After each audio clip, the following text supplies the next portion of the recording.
Hello everyone and peace of Christ to all of you. Today our topic about things you do not know about Prophet Muhammad. Now there's a lot of things you do not know about Prophet Muhammad. Obviously, I mean a lot of things. And all of them they are amazing. The more you read about Prophet Muhammad, the more you will go crazy. The Prophet was the most wise man. The Prophet was the most decent man. The Prophet was the most wonderful man. The Prophet was the most beautiful husband. The Prophet was the best of mankind. The Prophet was the best prophet. The Prophet was the final prophet.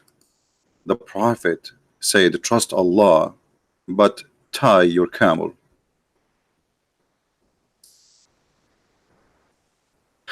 I don't know really what to say. Each time the Muslims they make articles about their prophet, I feel clearly that Muslims they are trying to say to us, worship Muhammad and tie Allah. Why they are praising too much Muhammad? If Muhammad is one of 124,000 prophet Allah he sent, why Allah himself he praised Muhammad and he forget about the rest of the prophet? Why Muhammad is the favorite to Allah?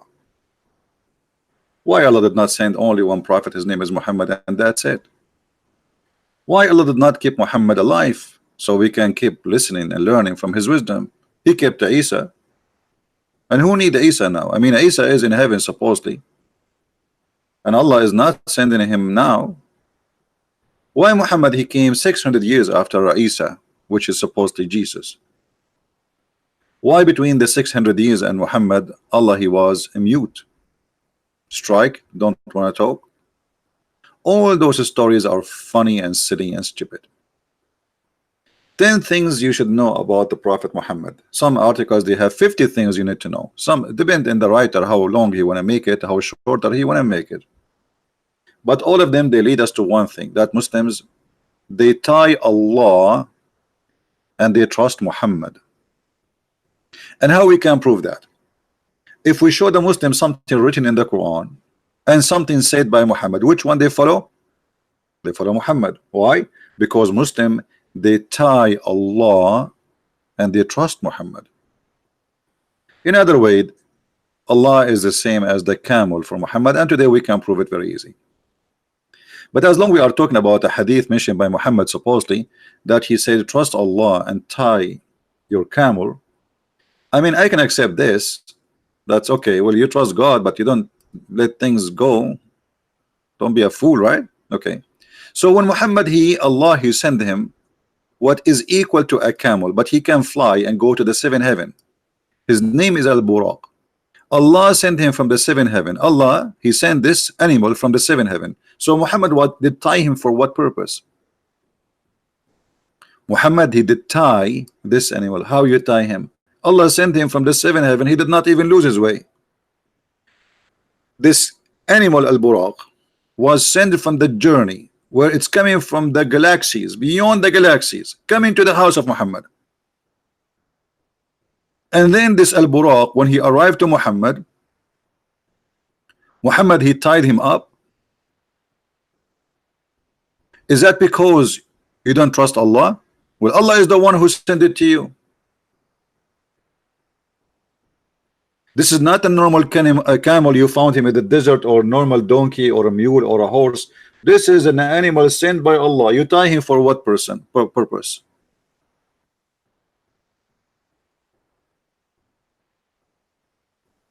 Here you notice that Muhammad he do not know even how to fabricate a lie. He is so silly and so stupid to the point even his lie is not even good for kids. You know, we have God, he sent me an animal from God knows where, millions of billions of miles away, and then what? I tie that animal in the wall, and that as long this animal is so powerful to the point he can go out of the zone of the earth. Remember, you see, imagine you tie a spaceship to a nail in the wall. Are you guys getting my point? Imagine we have a spaceship and we decided to tie the spaceship to the wall by a nail. I mean, who is the stupid who can believe that a little nail in the wall can stop this spaceship from flying. So how Muhammad, he was able to control this powerful animal? Because you see, remember, in order to go out of the zone of the earth, you have to have, even if it's like a normal creature as an animal, like maybe have a blood, etc. We don't, you know, this is what Muhammad described him. But that animal have to have an extreme power to go out of the zone of the earth. Otherwise, he cannot get out. It's not only a power of a normal muscle, muscles, it have to be something really powerful. So then we tie him with a nail in the wall, and that nail supposedly will stop this amazing creature who can fly the galaxies, who can leave the earth. He can get inside the earth, inside the zone of the earth, which the atmosphere, without burning. How powerful this animal is. Yet Muhammad is tying his animal with a nail in the wall. Some stories, they say that Jibril, he put his finger in the wall, he made a hole in it, and he tied him with it. Imagine we tie this with a wall. Who is the fool will believe in such a story? So yes, Muhammad, he said, trust Allah and tie your camel. But can we trust Muhammad and his stories in order to trust Allah? I don't think so. The articles the Muslims always they make for us, it's not even good for somebody is the first grade school, somebody is 7 years old, 8 years old, even 10 years old.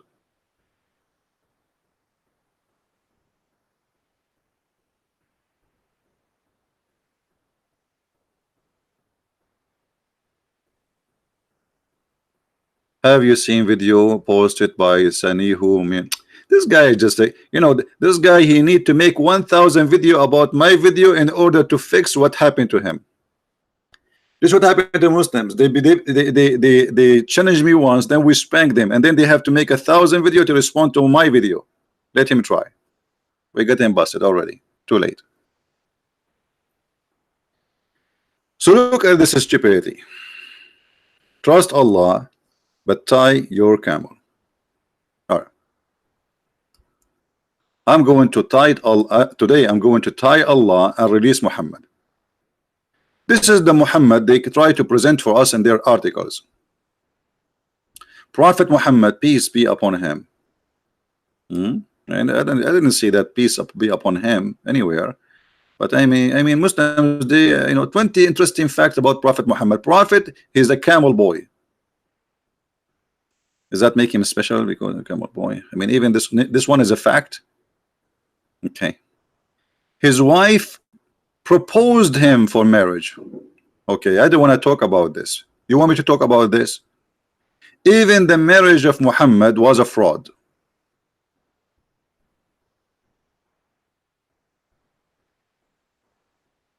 Even the marriage of Muhammad was a fraud. Let us get some reference so people will not say we are making things up. Khadija, she proposed to marry him according to the Muslims.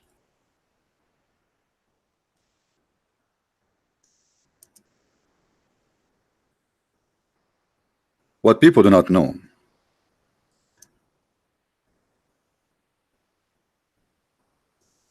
that Khadija was a lot older than Muhammad. And Muhammad was from a bad family with bad reputation.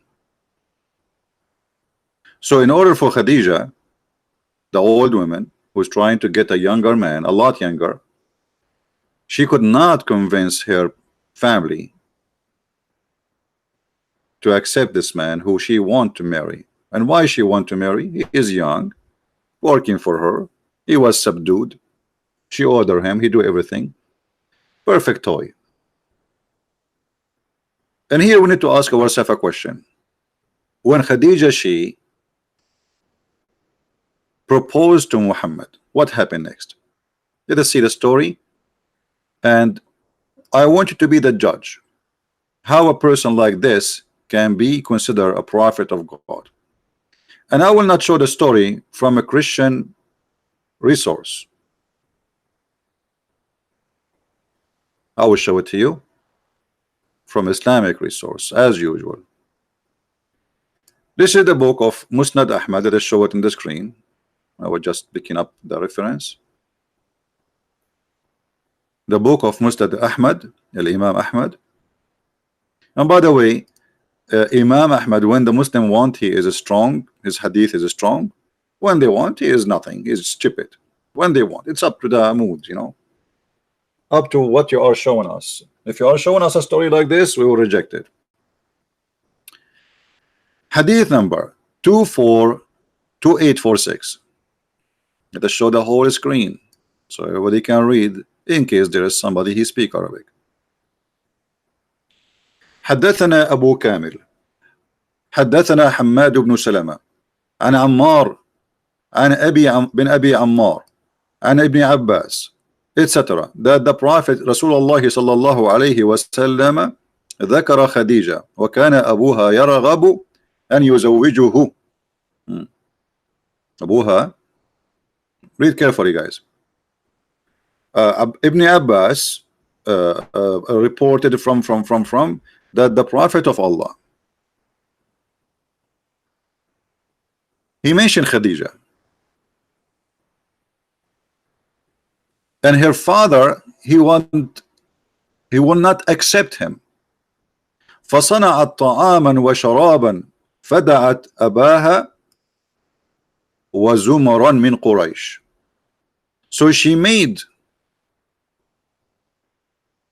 food, drink, alcohol, and she invited her father, and this is obviously, that's mean that Khadija, she is a growing, very old woman, live by herself. She do not need her daddy to live with him, but still this is a tradition that the family should accept. So she made food, drink, and she invited her father and people from Quraysh. They ate فطعموا وشربوا. They ate and they drank. حتى ثملوا, until they got so drunk.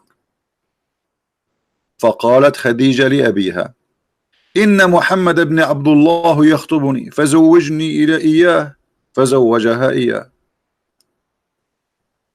Muhammad, he's asking for my hand. The guy's drunk now. I have no idea what he's saying. Muhammad, he want to marry me. Please let me marry him.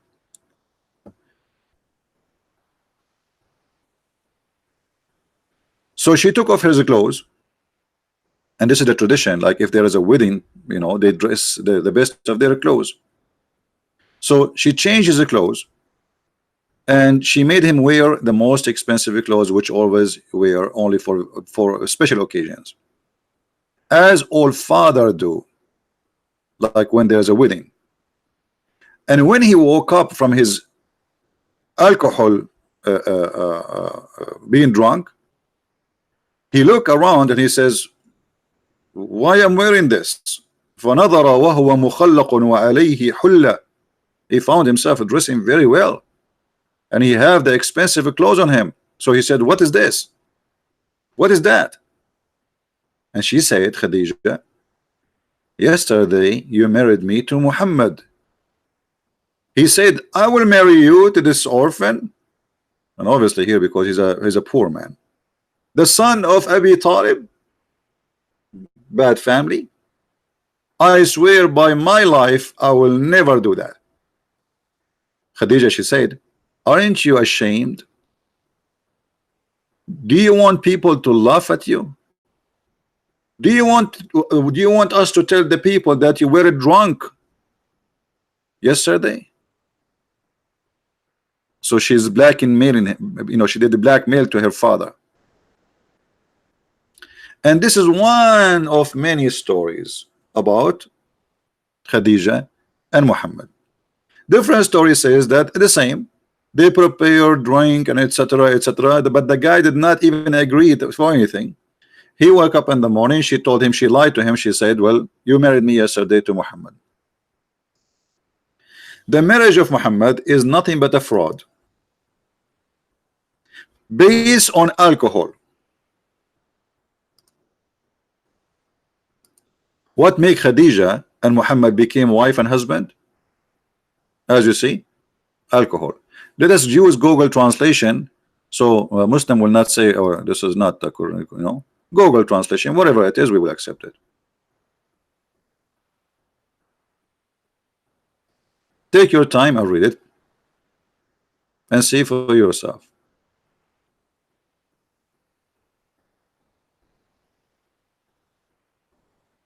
She drunk him. She made him a drunk, so he is not aware of what he's saying, what he's talking, and what's happening around. The guy, he woke up in the morning, he found himself suddenly became the father-in-law of Muhammad, and Muhammad in the bed of Khadija already.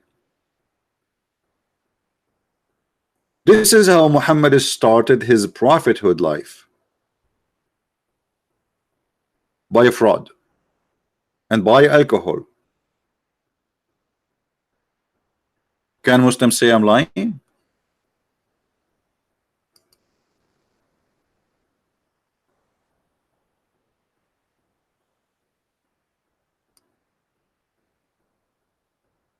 Any Muslim?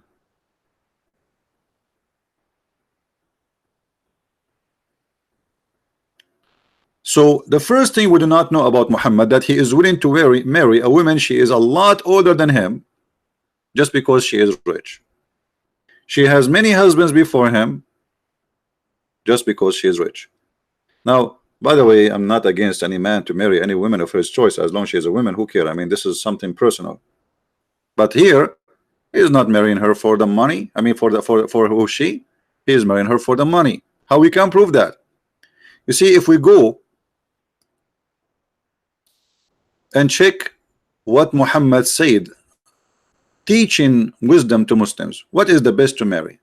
What is the favorite style of marriage for Muhammad? Muhammad, he liked children's.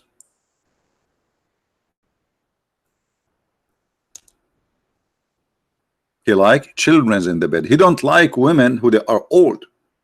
He don't like women who they are widow. Who don't like women who they are not virgins. And the story is in front of us, and this is sahih. To the point, Muhammad not only he don't like it, he is advising his men to leave their women who they are widowed. And he was asking one of his men, his name is Jabir, why you don't go and find a virgin, a child? The man is married exactly to a woman like Khadija, but not like Khadija in the age. Let us say she is younger than him, but she is not rich. Muhammad, he did not like the idea. Muhammad, he don't advise him to do so. Muhammad asked him, did you marry? Huh? He said, yeah. He said, is she a virgin or a one previously married? I said, well, a woman previously married.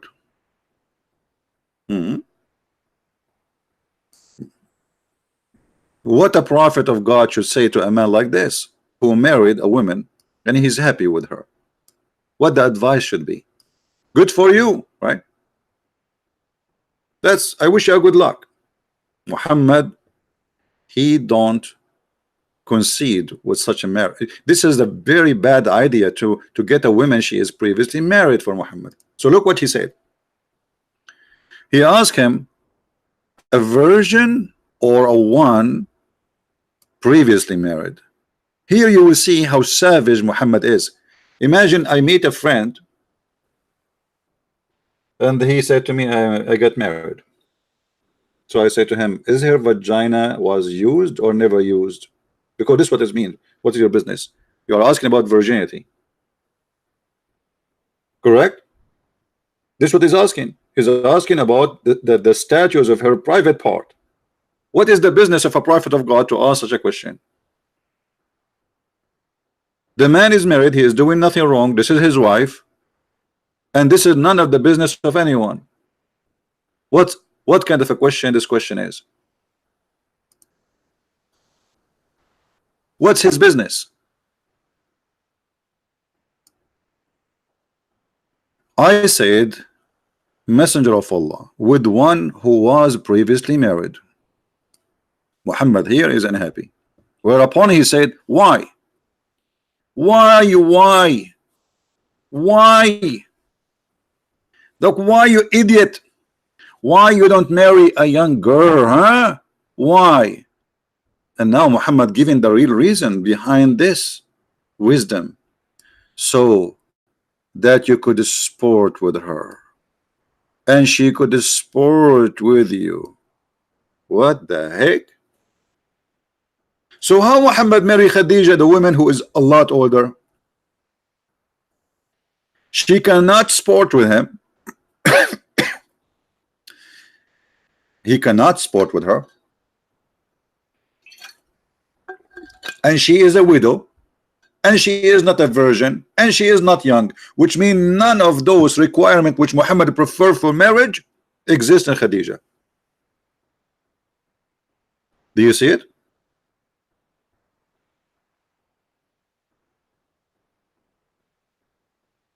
Do you see it, guys? Yeah, play with her. You know, she play with it. You see here, you see that the man, he have a mental issue. I mean, he is asking the guy to go and get a child, and what is the fun? That's fun. The children are fun. You know, you play with them.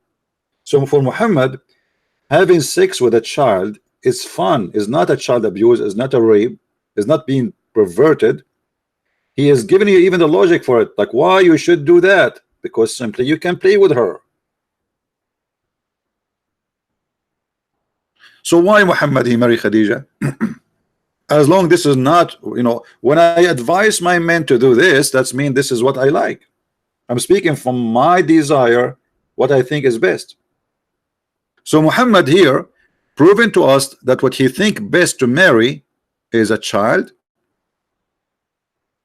They are fun, not a widow, not a previously married, not a divorce, not have to be virgin and young and so young. So the purpose is to play with her.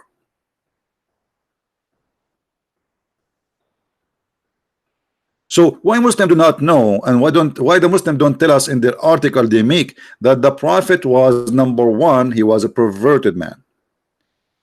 Number two, he's deceiving, because by saying to the man to do this, he is deceiving and he is destroying his family. The man, if he listen now, he will not like this woman no more. He will go home and says, get lost. I'm going to find a child. She is 6 years old like the Prophet. So what the Muslim they say to us about the Prophet is far away from the ugliness of this guy. They worship him, so they praise him, and they say things which is far away from the truth. And the first thing he will notice about Muhammad, that not only he is not wise, not only he is perverted, not only he is evil, because this is evil. When you go between a man and his wife, his marriage, trying to destroy it, you are being evil. A man is happily married with his women, and this is why actually he is rushing to go back home. Why you are involved, and what's your business? For he is acting as the devil. This is the devil whispering to you, says, why you stay with this woman? Go and get someone. She is young, she is a child. And then Muhammad, he got the answer from this guy who was showing Muhammad that you are being stupid now. The guy, he said to him, well, you know what, my brother, he died fighting for you, and he left me 9 children, and I cannot marry another child to be my wife. I need a woman to take care of them. Do you see the story? The man, he gave him the reason why he did marry a woman, not a child. He said, my brother, he died as a martyr in Uhud, which means he was fighting for Muhammad, and left 9 or 7 daughters behind him.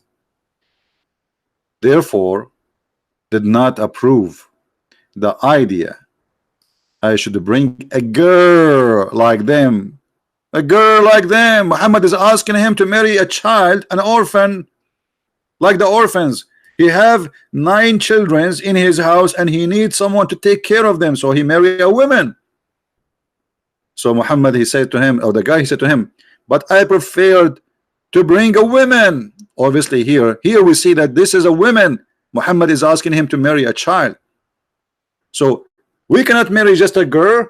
We need a woman to take care of those girls who they are little children's. I cannot just get another girl in the top of the 9 I have who they are children's. I need a woman to take care of them. What more proof we want from Islamic books, or we need to prove that Muhammad is an evil person? And then Muhammad, he did not concede. He keep talking. Look,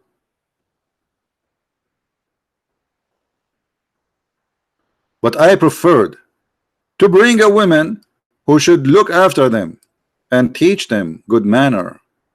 Whereupon Allah Messenger said, may Allah bless you.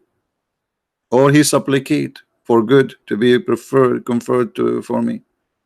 The man, he want a woman to teach him good manner. Muhammad, he want a child to play with the man. How that can be a prophet of God? Another lie about Islam and about Muhammad. Do you know that the prophet was the final prophet? First of all, shouldn't you have to prove to us that he was a prophet anyway, to be the final prophet? He is the final prophet. Okay, Muhammad prophesy. Muhammad, he prophesy how the baby is made.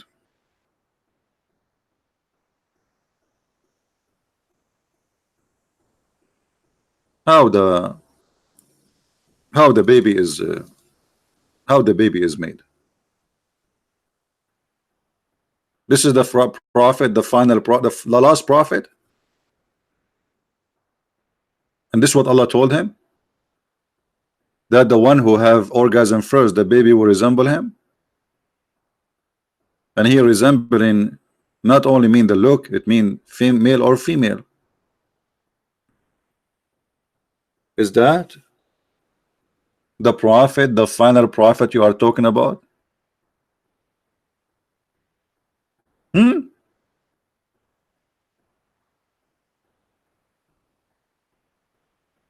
This is the prophet. So he is the final prophet, but he says stupid things. Just to show you the intelligence of a prophet of Allah. I will look for something normal so you don't die laughing.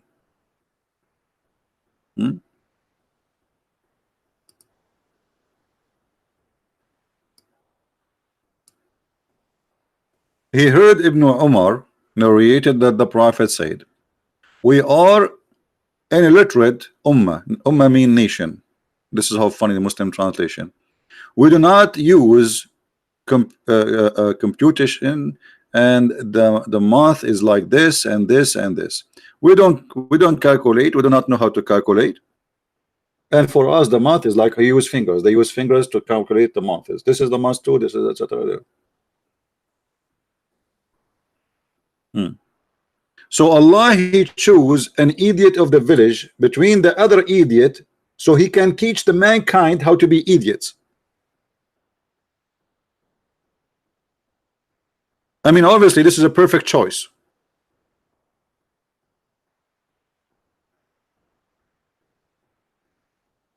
And that explains why the Quran is full of stupid things. And by the way, can the Muslims say that this is wrong? I mean, this hadith is weak? No. And that explains all the funny stupid stories Muhammad he come with, which obviously does not come from someone have a little education. He must be really, even the Pink Panther will not do that.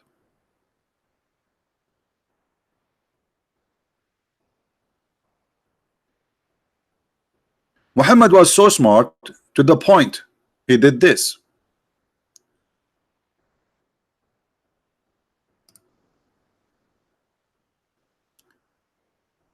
Let us see.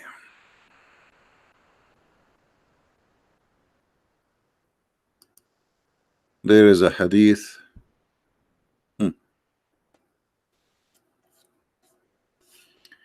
I was with the messenger of Allah while Maymuna was with him. Those are the wives of the Prophet. Then Ibn Kulthum, or Maktoum, sorry, came. Ibn Maktoum is a blind man. He is a blind man. This has happened when we were ordered to observe the veil.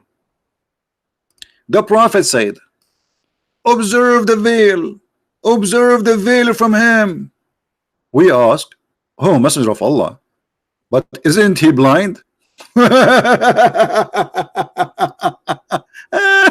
Unbelievable. Genius. I mean, this is really a genius. He's asking his wives to cover themselves because a blind man coming home.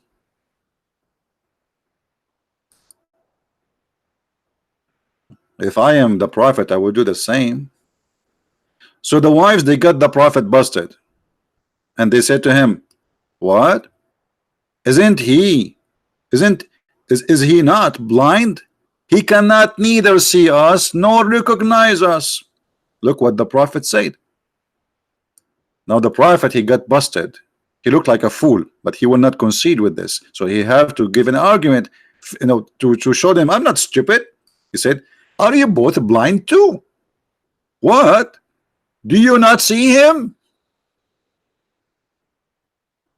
What? Muslim women are not allowed to see anyone based on this. Muslim women are not allowed to say a human being he is a male, even if he is a blind, based on this.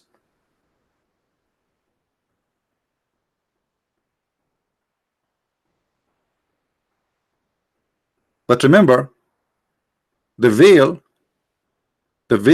is to cover in yourself, still you can see. He did not say like, he said just cover yourself, which means put extra clothes in yourself, veil yourself.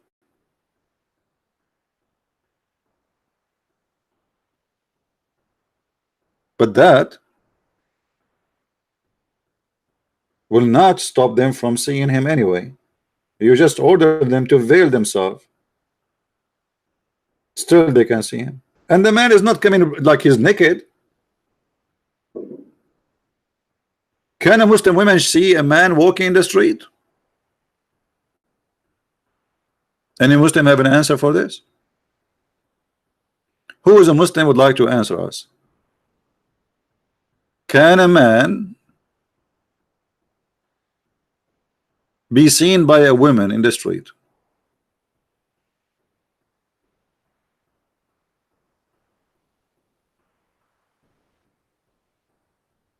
Dr. Zain Khairallah Yurid al-Hiwar. Okay, well, if he want to call me, he can call me, no problem. Let me open my Skype.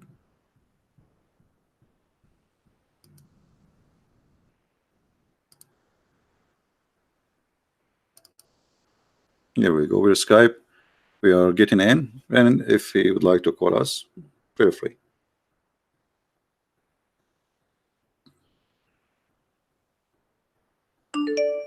Here we go.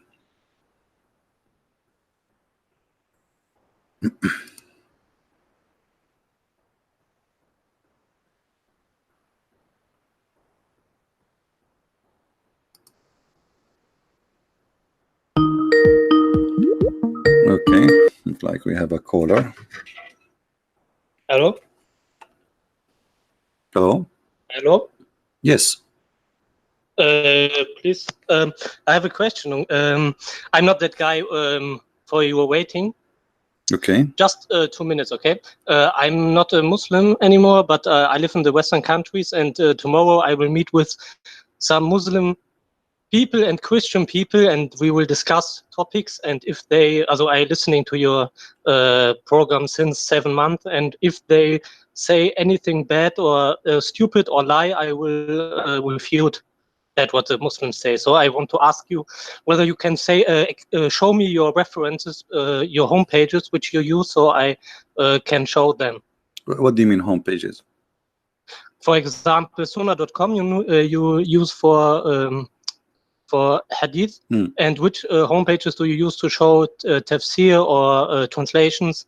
There's tons of but tafsir, not all of them have it in English. Like there's many. The admins, they can post for you some website we use usually. This is Muslim website, not ours. There's tafsir.com. Yeah, I know. Yeah, so can you show just the homepage which you use the most times for tafsir? I see you use altafsir.com, and for at tafsir.com, sometime Ibn Kathir, depend. Depend which one is available in English, because English still now we have a very little number of books which is already in English. So, and Ibn Kathir, can you explain me where I can find him? But Ibn Kathir, okay, I will give you the link. But Ibn Kathir in English have nothing to do with Ibn Kathir in Arabic. They cut more than 80%, more than 80% of the real Ibn Kathir disappear. Okay, so you cannot read, you cannot depend on Ibn Kathir. Actually, I now try to open their link and it's not working, but I will post it in the link in the chat so you can have it anyway. Maybe later they have a maintenance. This is the usually I use, and that's the homepage which I can use then. This is Ibn Kathir, but now it's not working. It says service is not available, error, etc. Yeah. Okay, and which homepage do you use the most time? Also, when I don't really care. You see, for me, it's not about. For me, sometimes I need the English, so people will not say I'm making things up. So if we can find something in English, But you always use searchtruth.com for translation, right? No, now I'm using actually the one is called Quran Wow. Quran Wow. Can you give me the link too? Then no it's problem. all what I want to ask you. No problem.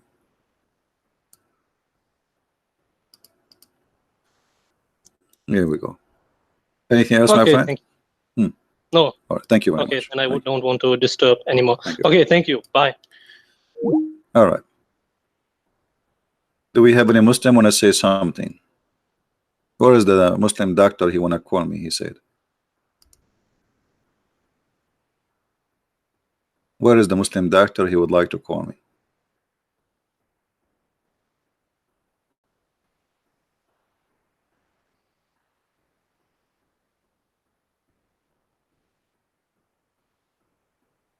I don't see him. Anyway, actually, I thought this guy is him. Yeah, I don't know, a Muslim doctor, supposedly. So, when the Muslim, they speak about things, about praising Muhammad, how amazing he is. Obviously, Muhammad is not even qualified to be, I mean, this man is weird, and he is not smart, and he's far away from being a teacher for anything.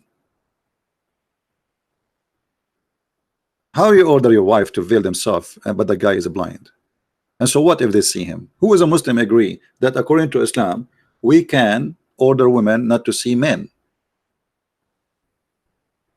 If this is the case, that's mean women, they cannot walk in the street because there is men in the street.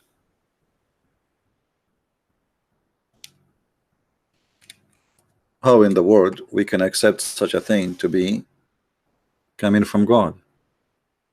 So why God he gave her eyes? Just to see inside her house? Should we jail our women inside the house? Actually, this is what Muslims do in many countries.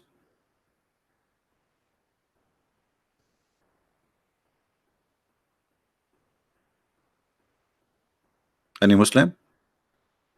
Then the Muslim, they come with other lie, saying that Muhammad, okay, Muhammad is illiterate. Okay, you showed us that Muhammad even cannot count.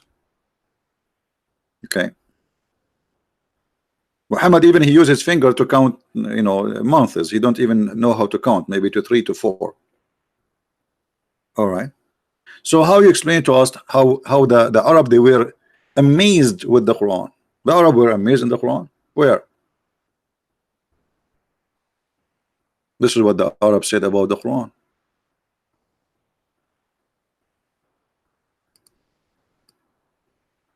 The chapter of Al-Anbiya, verse number 21. Each time Muhammad he come to them to speak about the Quran, his ideas of God, the revelation which he received from Allah? What they say to him?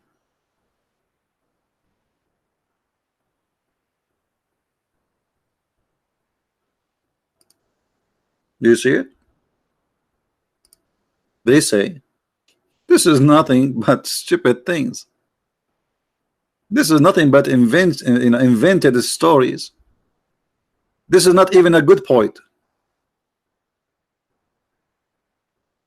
What about you give us something solid as a miracle? This is nothing but this is nothing but copying from old stories from the old ancient people. We heard this before. Why you don't give us a miracle? Let him bring us just one thing of those he's given to before him. So why people before him, they've been given a lot of things which is amazing, and this guy, he have nothing. Here we go. They heard the Quran. They are laughing at the Quran.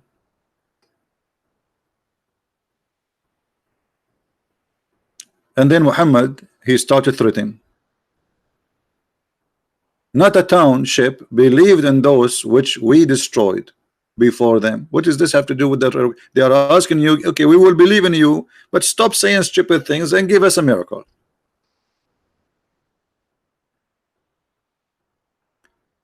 And then Muhammad, he want to prove that he's right. He said to them, go and ask the Christians and the Jews.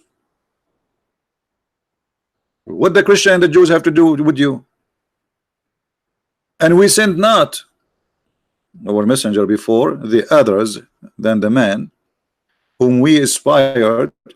Ask the followers of the reminder if you know not. Okay, how you say that the kuffar, the follower of the reminder, they are corrupt, they are bad, they are liars, and now to prove yourself you say ask them.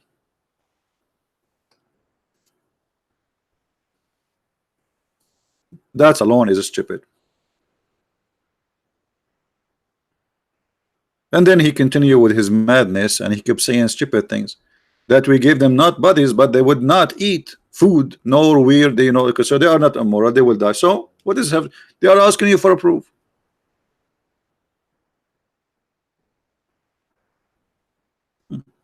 He started threatening, God will do this to you, and God will do this to you. Oh, what they are asking you? Give us a proof. And then because he mixed things up, suddenly he speak about himself having a partner, a woman, to have sex with her.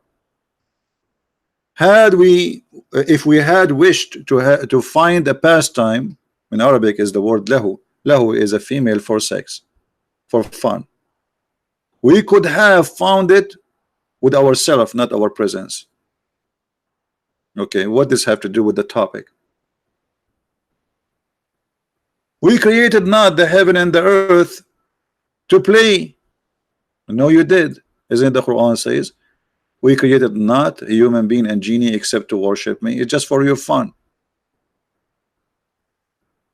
So if you read those verses, you will see that this verse have nothing to do with this verse, have nothing to do with this verse, have nothing to do with this verse.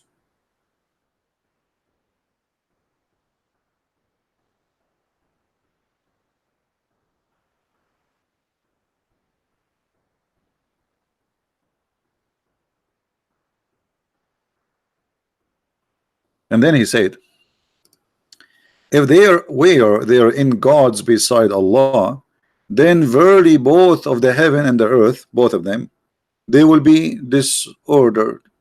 Well, isn't it that heaven is screwed? If this is your logic, didn't you kick Adam from the heaven? According to you, the reason, if there is a problem in heaven and earth, sorry, sorry guys, I need some water.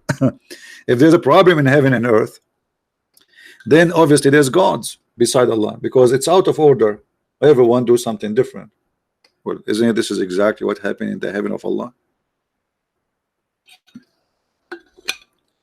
To the point he ordered the angels to bow down to Adam when he said, I'm going to create a human being. Then we see in different verses in the Quran, things are getting more stupid. Chapter 10, verse number 15.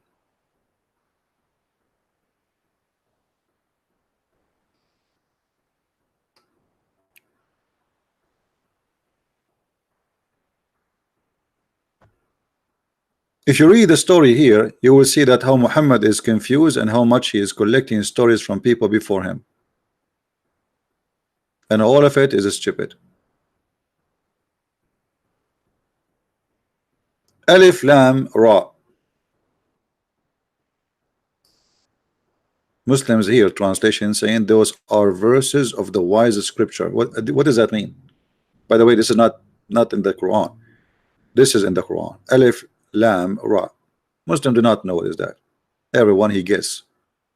Why? Because Muhammad was copying from a book written by Waraq ibn Nawfal, who was translating, making a headline from the Aramaic people. And then you will find that each time Muhammad he speak to people, they say this is not but sorcery. This guy is obviously he's possessed. This is what the Arabs see or saw on the Quran. And then Muhammad he proved to them that his God is a true God. He says Allah he created the earth in 6 days, and then he established himself upon the throne.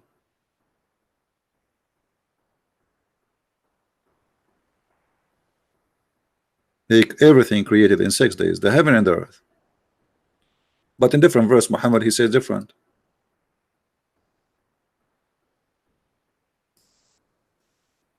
Proving to us that Muhammad is not only non-consistent in his statement, he is stupid.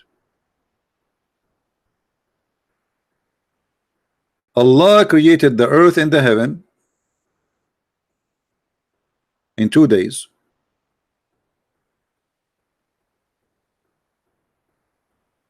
Plus 4 plus 2. 2 days for the earth.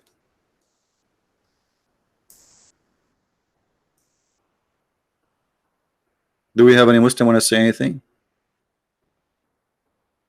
How this can be from God?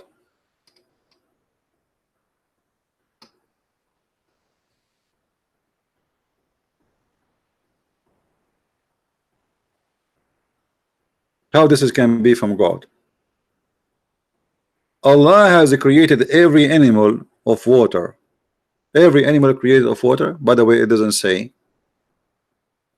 what they claim.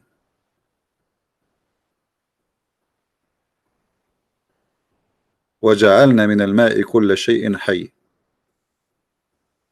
كُلَّ شَيْءٍ حَيٍّ. Let's see other verse.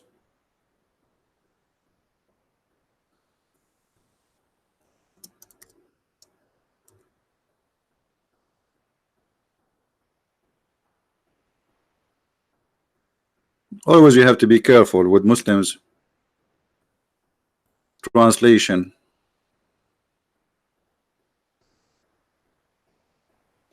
Don't they see who disbelieve? Don't they see that the heaven and the earth was one piece, and then we parted them? And then the Muslim now they say to you this is the Big Bang, but this is not what the Quran is saying. By the way, the Big Bang is just a theory, it's not even a fact. However, the Muslim they try to adopt anything around to make Islam as scientific. So this is what they quote for you to say the Big Bang is in the Quran, but the Quran is saying that the earth and the heaven they used to be one unit, which means there was a heaven and there was earth. And according to the Quran, Allah actually created the earth first, and then He created the heaven. And then Allah He separated them, and this is stupid because we are not separated. We are inside the space. We are little tiny dust in the space. And then Allah He make a bigger poo-poo. Muhammad he claimed, supposing now he's being smart, and we made it from every living thing of water. Remember, he's talking about what is in heaven and what is in earth. But this is total contradiction to the Quran itself, because Muhammad he says that the genie are made from fire and the angels are made from light. So how they are made from light and that one made them from fire, and then we made it from water, every living thing? A total stupidity. We have placed on the earth mountains so the earth will not shake on you. The earth is like a flying carpet, and the earth sometimes shake. So the Muslims, the Quran, claim that Allah He placed the mountains in the top And by the way, this is a Muslim translation, which is not right. If you change the translation or translator, sorry, right away you will see the meaning switch upside down. You cannot really trust any Islamic translation for anything. And we have placed, you see how we just changed the translator. Look how there's a difference between the first one and the second one. We have placed on earth firm mountains. So there was earth, and then Allah, He placed mountains on the earth. Who in the world want to believe in such a garbage? That's mean mountains was created, and after it's created, Allah, He placed it on the earth. And why? So the earth will not shake on you. The Muslim will say to you, oh, scientists, they found that mountains, they help to balance the earth. This is not about balance. The mountains actually happened by a natural movement of the ground. The pressure of the ground is where the mountains created, which means it's not placed in the top of the ground, it is from the ground, from deep inside the ground. This is why if you look at the mountains, you will see layers of colors. Each color present a color under the ground. So those all was down in the ground, and then the ground is pushing this sand and rocks and etc., and then they appear in the top, revealing what was under the ground one day. And this is why mountains like Himalaya, as an example, they grow, they don't shrink. It's not like a mountain created and placed there. This mountain is growing by size, by height, because the ground, the earth, push more, release, to release the pressure.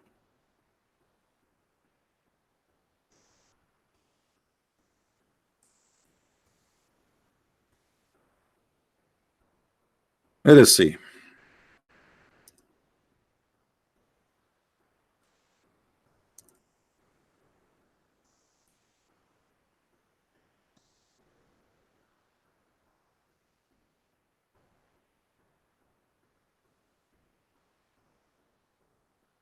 Just to look for a picture so we can show you a little bit about the mountains. I'm sure more of you, you know, I mean, all of you, you know what I'm talking about, but it doesn't hurt.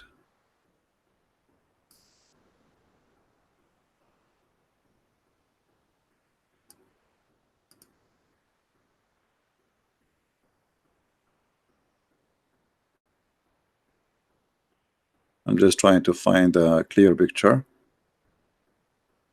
so we can use as an example.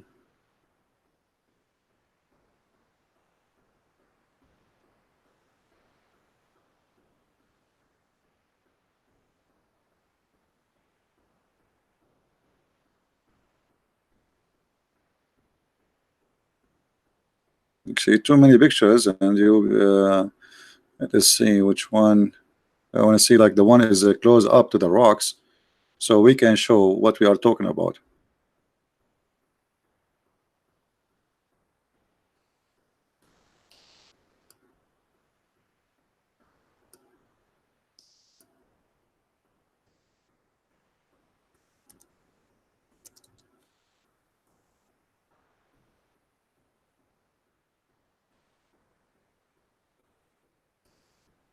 Maybe this one will do.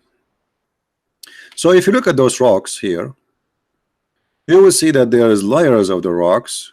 It's not like it was not one piece. It's not one piece where it is happened suddenly. It is the ground pushing up. This is why the top actually present the oldest part of it, and the one is connected down to the ground is the newest part of it. So the more you go down, the more new the mountain is. The more you go up, the more is going to be aging as existence. So according to the Quran, Muhammad, he tried to explain how the mountains are exist. Allah, he placed them in the top of the earth because the old legions believe that mountains are exist because God, he made the earth flat like a carpet, and if you don't put mountains in it, the carpet will fly. It's like going to the park and putting rocks here and there in the end of the sheet. You want to sit in the floor with your family. So if we don't have those rocks, the wind will push this sheet and is going to fly.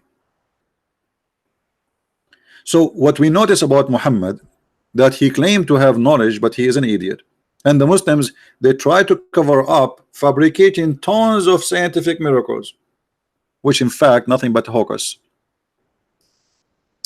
and funny stuff.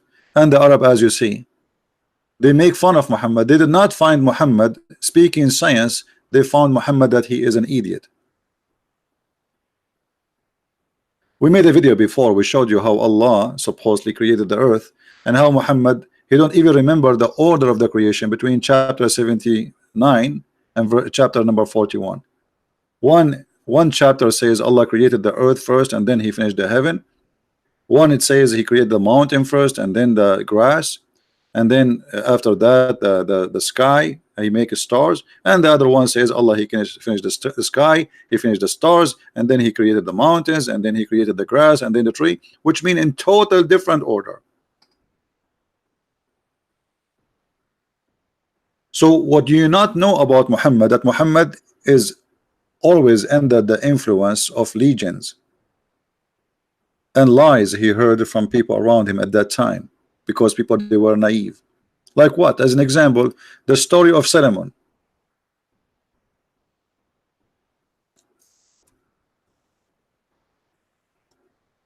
Solomon, he was going in the valley of the ants. Valley of the ants.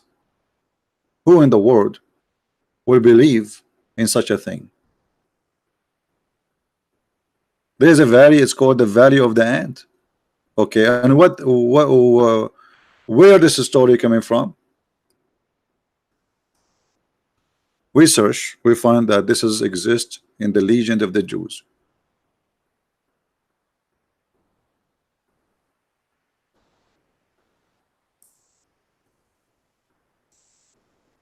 There's a chapter in the Quran, actually. It's called Chapter of the Ants. Suleiman, he have an army from chickens, from turkey, from a sparrow, from a human, from genie. He have a three kind of army: human, genie, and birds. Do you need really to be genius to find out that Muhammad, obviously he's a liar, and he adopted the stories of the fairy tale and he make it as God saying to him? Allah, he taught Suleiman the language of the birds. Okay, why Allah taught Suleiman the language of the birds? Because he have an army of birds. Hello? How the guy will give commands to the birds?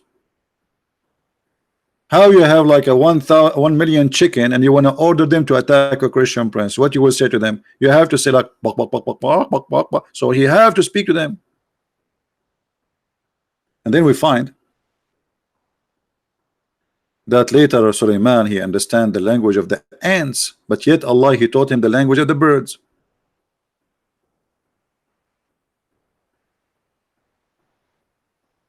Somebody asking question. I had an argument with a Coptic. Suppose preaching against Islam is not Christian, so do nothing.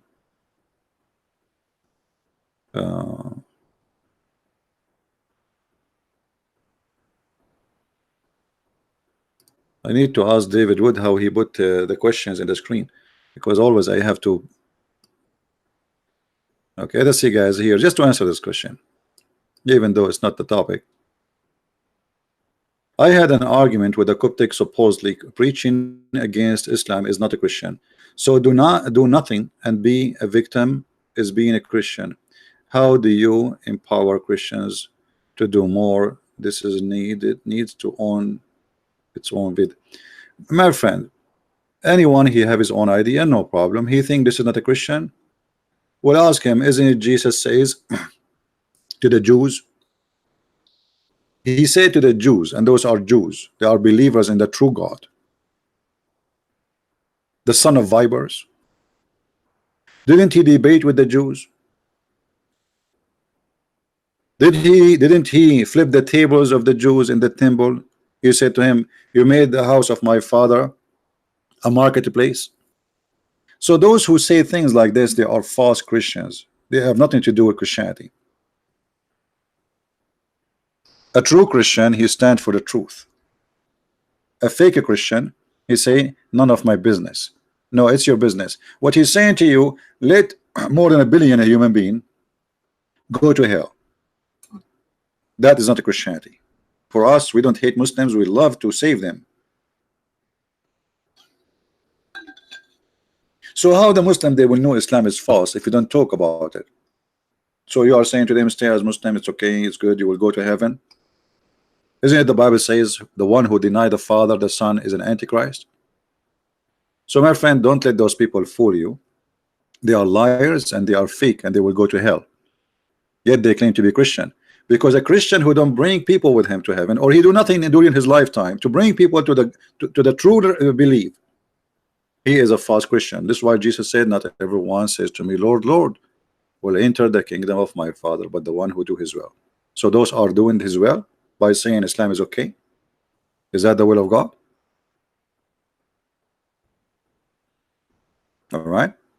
So don't make people fool you or discourage you. I hear this always, by the way. Many people, they say to me, this is not a Christian, you make fun of it. So, no, this is a Christian, this is very Christian. Go and read the Bible. They are liars. And the devil always, he try to like he encourage you to do the wrong and he discourage you from doing the right. If I post right now a video in YouTube about women doing belly dancing, nobody will flag my video, right? Post a video about women shaking her ass in the front of the camera, everybody will give you a like. Nobody ever will flag your video. We make a video, we can't even keep it in the screen for 2 hours.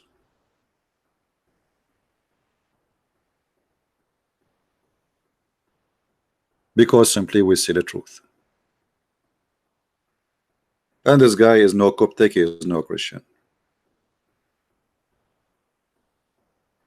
Now, let's go back to our topic. As you see here, the story in the Quran alone, in this chapter alone, proving Islam to be false. Who in the world would believe that this story happened to Sulaiman? Flying carpet. Flying carpet can fit for 600,000 chairs and all his kingship equipment in the top of it. Sulaiman, he reached the valley of the ants. This is a wise prophet, he is teaching this. If Muhammad have little tiny wisdom, he will never accept to add this to his Quran. And here, remember, the Muslim, they say that this is not Muhammad talking, this is Allah, which means Allah himself is an idiot if Allah is exist. Who wanna believe in this garbage? Who is a Muslim here believe that Sulaiman, he went to the valley of the ants and then he heard an ant saying to the other ants, hide, otherwise Sulaiman will crush you? Who believe in this?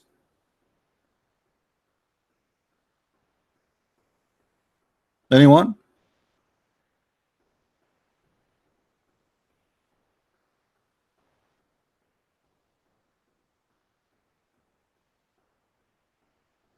Who is a Muslim in the chat? He would like to say, I believe in this. As I know, and look you guys, by the way, this is the Muslim translation, not me. And Sulaiman or Solomon, he was laughing at her speech, but ants don't talk. Ants are deaf, mute, they have no hearing, they have no ears, they do communicate either by vibration or by chemical. What he heard her speech?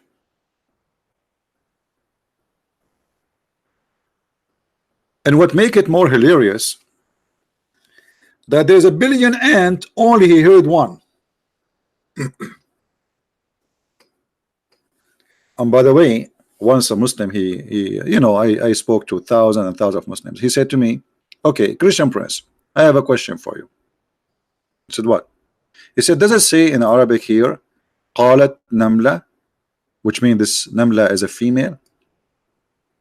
I said, okay, yeah. He said, do you know that science discovered that the one who warned other ants are females? I said, okay. He said, how the Quran know that? The guy, he speak Arabic. I said, Abdul, what is the word we use for a singular ant? He said, Namla. I said, okay. I said, so what do you, I just ask you, what is the word, the only word we have for ant in Arabic? If it is one ant? He said, Namla. I said, okay. He did not get it. He's so slow. Well, this is how the Arabic is. We call it Namla. It doesn't matter if it's a male or female. In Arabic, we don't have male and female Namla. Nobody look at their balls. Or what we knew, it's an insect. We call it Namla. So male or female, we call them Namla. This is not a miracle. Why do that? We have another words. Go ask any Arab. When he see an ant in the floor, he say he call it Namla. He don't look at her balls. Oh, she have a balls. We call them Namla. So look how they try to fabricate all the garbage there, and they try to find a scientific thing. Finally, we found science. Do you know that the one who warned is a Namla, is an ant, female? It doesn't say that, my friend. This is the word in Arabic, and this is how we use it for centuries before Islam.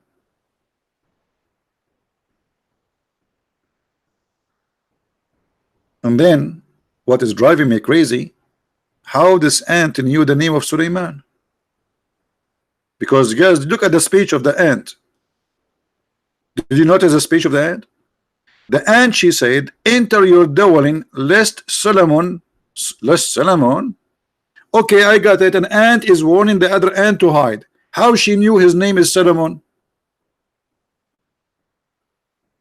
I will give you three options. Solomon, he have a tag in Arabic. It says, I am Solomon. How she knew? She's an ant. So the verse here have tons of mistakes, stupid mistakes. The value of the ants, where is that? There's a valley, only ants there? Only ants live in this valley? The United States of ants. There's ants everywhere. The value of the ants. And one of the ants, what about the rest? They did not say anything. There's only one ant out of the billion ant they speak. And maybe this is the only one is holding a microphone.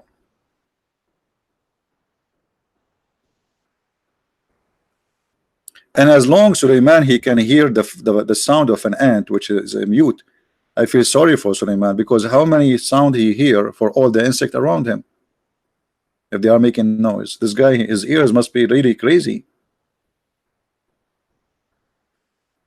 And then the story continue. Not only an ant talking, and not only he is laughing at her speech, which is very stupid. Then Suleiman, he checked his army of the birds, and he saw among the birds, and he said, how is that? How is that I don't see the hoopoe? Is he among the absent? The king who is checking his chickens and his birds. Have you ever heard of a king? Even Harry Potter did not come with this story.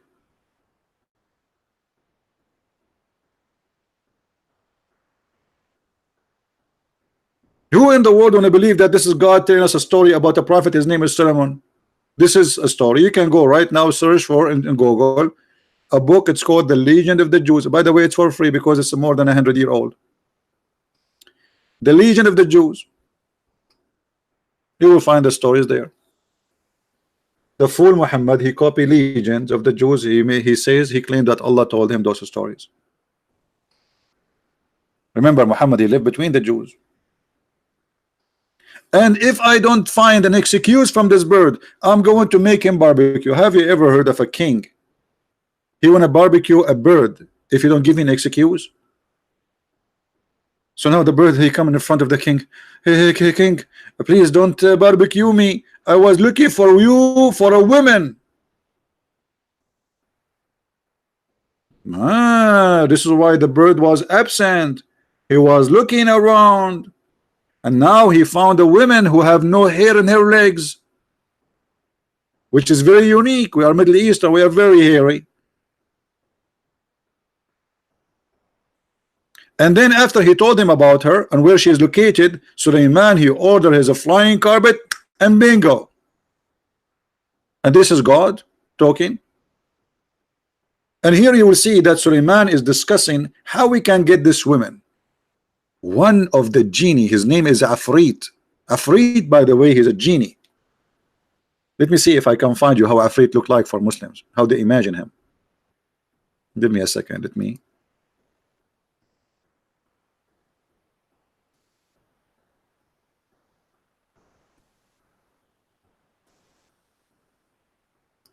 Just to show you what Afrit is.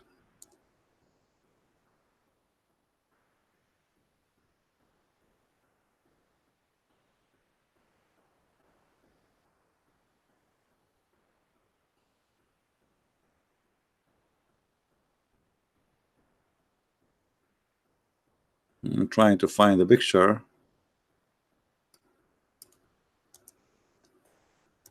Afrit is a genie, but he is a special kind of genie. He is very fast. That's why they call him Afrit. He can bring you anything you want. Yeah, this is the Afrit. I think you saw this is like in Alibaba, etc. You know, if you see the story of Alibaba, this is the Afrit. Afrit who come from inside the container or whatever. So one of the Afrit, he said to Sulaiman, bingo, let me bring her to you before even you blink your eye. The Afrit says that. Yes, the Afrit, he says that. The Afrit.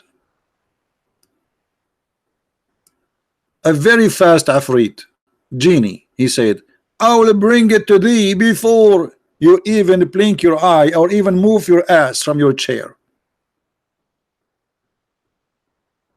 I am very strong and I am very trusty for such a work. Who want to believe in this garbage? Sulaiman sitting in his chair. He have a bird speaking to him. Afrits and genies are around. Human ministers, bird ministers, and now they are discussing how they can get this woman. So when you tell me about 10 things about your prophet, tell us that he is a crazy man to believe in those stories. Why Muhammad in his time, he did not notice that this is stupid? How idiot he is to take those stories claiming that Allah told him this.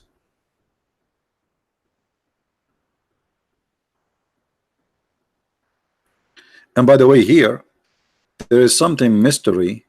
I changed the Muslim to tell me what is that. قال الذي عنده علم من الكتاب أنا آتيك به قبل أن يرتد إليك طرفك. Who is a Muslim? Tell me who is this guy. The one who have the knowledge of the book said, I bring him to you before you blink your eye. Who is that? Who is a Muslim? Tell us who is this.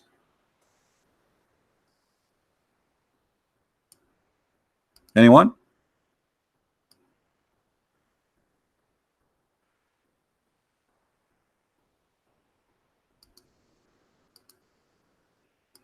Just to show you the madness of this cult. Who is this guy?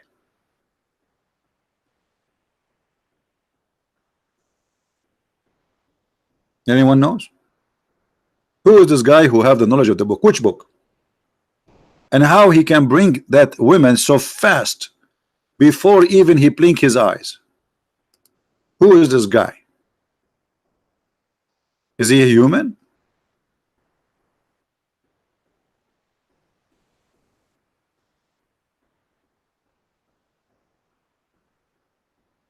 Hmm?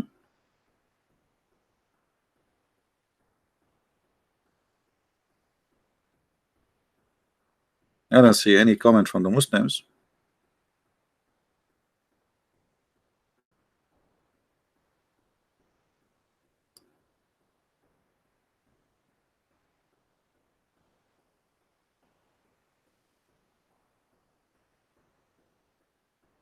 What happened? Who is a Muslim knows who is this guy who have the knowledge of the book? I'm just giving you a chance, all of you, to see that Muslims, they have no idea what is written. And what is this? The guy, I mean, what kind of a book? He says the one who have knowledge of the book, he says that. Who is that? How we will know now who is this? Jibreel? No, not Jibreel. Anyone? If you read the Islamic interpretation, you will get dizzy. Everyone give you his own interpretation. The edge or the end of it, we arrive to a guy, he is a Jew. And his name is Asif bin Barkhiyah. Let's go and see Islamic in English interpretation. Hold on, let us see.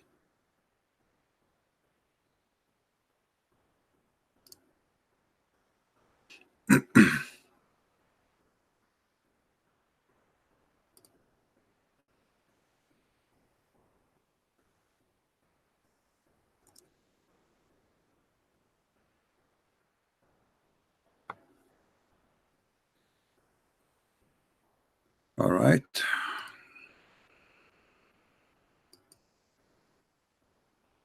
Again, this is the Islamic interpretation, not mine. I'm not the one saying what you will see in the screen. It is what they say. All right. This is the website of the Kingdom of Jordan. Find it's working today. So thank God. Usually nothing works in this website, the same as anything in Jordan. The one who had the knowledge of the revealed scripture, and this was one. This one was Asif bin Barkhaya. They are trying to make it like a Jewish name. Now, who is this Asif bin Barkhaya? Where the name is coming from?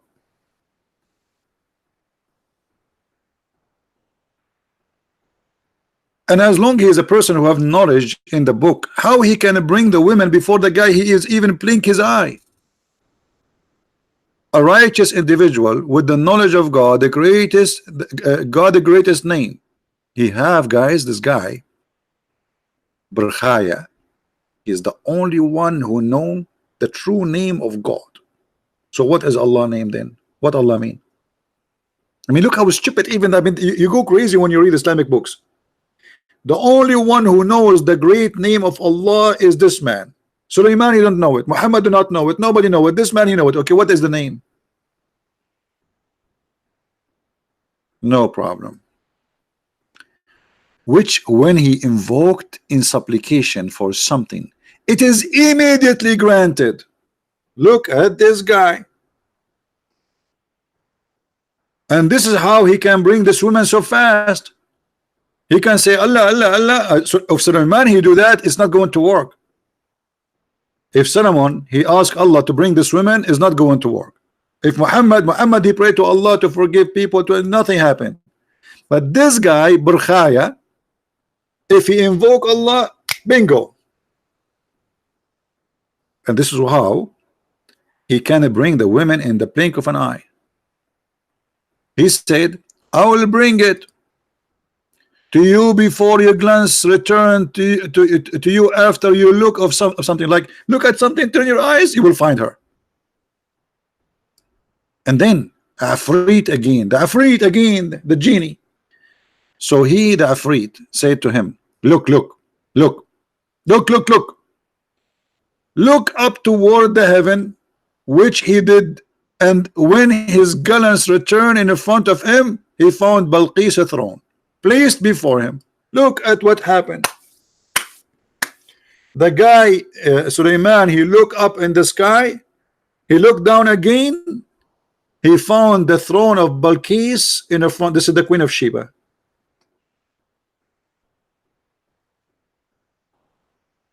This is a story, and this is a Quran.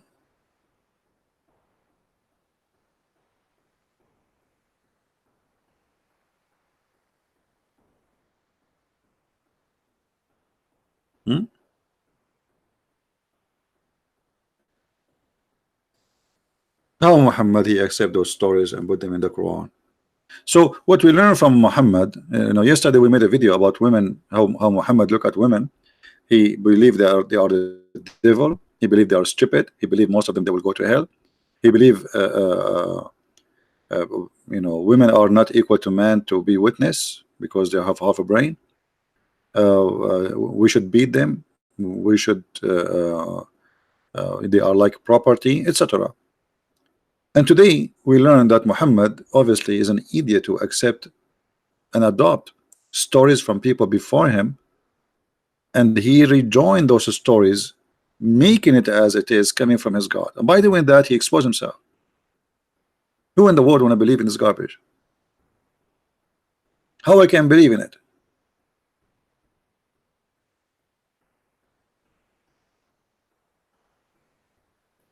And then you will notice that Muhammad not only he adopted stories before him, he's a thief. He claiming stories belong to him. As an example, the story of the 7 sleepers.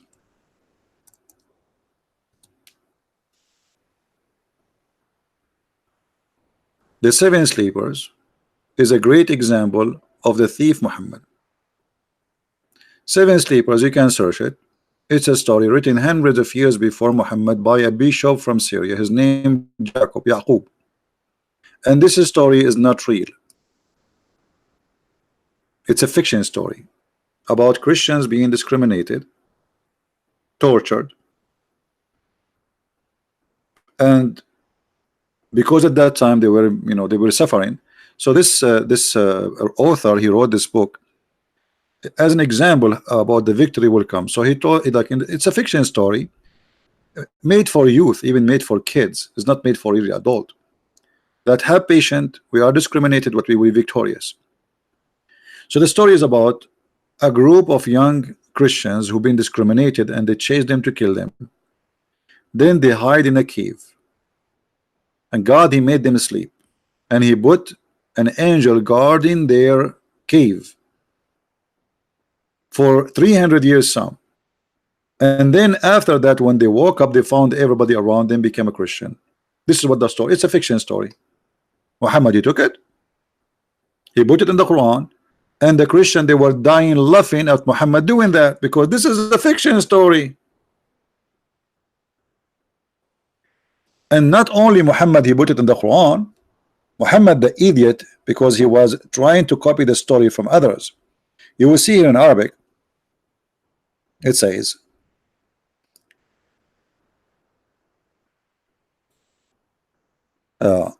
that those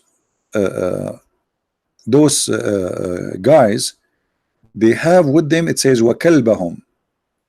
Kalbahum in Arabic mean dog, but all of us, we knew that in Islam dogs are dirty, they are najis. Actually, if you keep a dog, Allah take from your deed, you go to hell. So how the dog appear in this story, and he is the one who's guarding them? The fact is, in the Aramaic, it is kali'ahum, from the word kala'a, which means the one who their provider, the protector. So the story in the Christian book is as a following: those guys, they were hidden in a cave, and there is an angel who opened his arm, basitun zira'ihi. He opened his 2 arms. Have you ever heard of a dog he have 2 arms? Since when? And look at the Muslim translation to cover the stupidity. Look what they say here: and their dog stretching out his paws. It doesn't say that. Change the translator. It says arms. Arms. Since when dogs have 2 arms? I like that. Dogs have 2 arms. You see the translation? Far cross. It is two arms, but the Muslim trying to hide what the Quran is saying, because how we can explain how the Quran have, how it says he have two arms. Look, all the translations saying the same here. We will keep changing until we find one of them is truthful.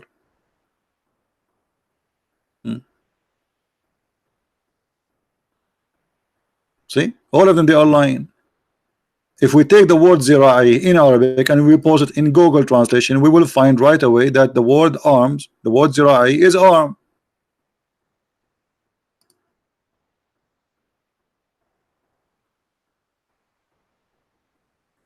That bada in Surah 68 verse 13 does not mean after. Bada. Okay, we will go there after we finish this. You see all the translations saying they are stretching or stretching, but the fact in Arabic it says zira'i.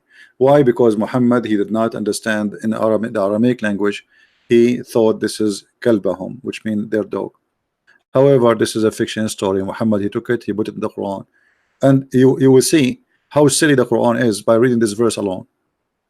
Some people, they say, speaking about those seven sleepers, so the people will say now, they say they are three and their dog is now is the fourth, and some they say they are five and their dog is six, and some they say they are seven and their dog is number eight. I mean, what this is? Just tell us their number. And then the answer what? Say, Muhammad, only my Lord know their number. So what is the number? What the point of saying some they say they are three and their dog is number four, some they say they are four and their dog is number five, some they say number six and their dog is number seven, some they say they are seven and their dog is number eight. Give us the number, man. What okay, obviously this guy, he do not know. They ask him, okay, how many they are, because Muhammad is a liar. Each time he tell the story, he tell it differently. He's not sure really what the number is. So they are asking him, okay, what is the number? And he was afraid to give the number because it's going to get busted. So he said, some they say this, some they say that, some they say that, and Allah only knows. And not only that, look how silly. My Lord knows their number. No one know them except a few. You just said no one know them except a few, and my Lord know the number. So what the number? You just said only few knows.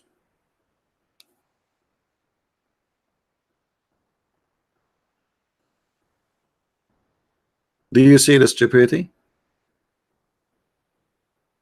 How this can be from God?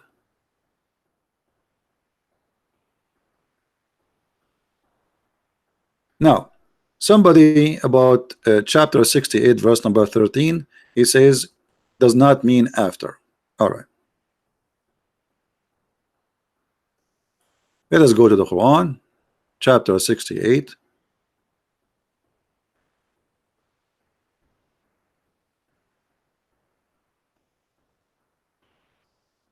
All right, and then we go to verses 13. It says so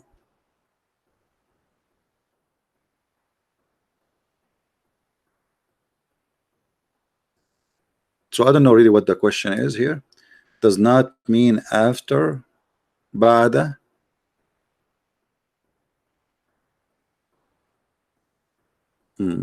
So here he was the word ba'da does not mean. Okay, well, change the translator, you will find right away that the word, I mean, this is silly. When a Muslim he says the word ba'da, okay, let us find different verse using the word ba'da.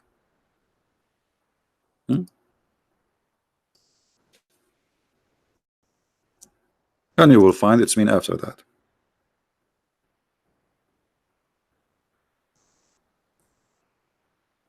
I mean, this is a basics Arabic.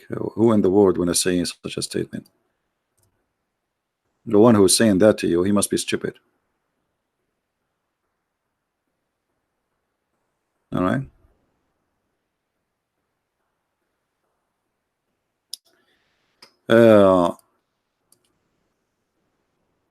If we go to this verse, this is the word ba'da, and this is the translation.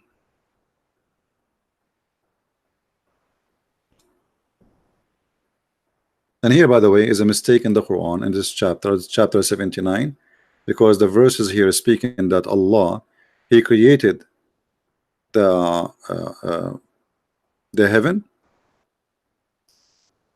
and then He created the day and the night, which mean the sun, the stars, and then after that He start walking in the earth and He make it flat, and then after that He made the water and grass, and then after that He made the mountains.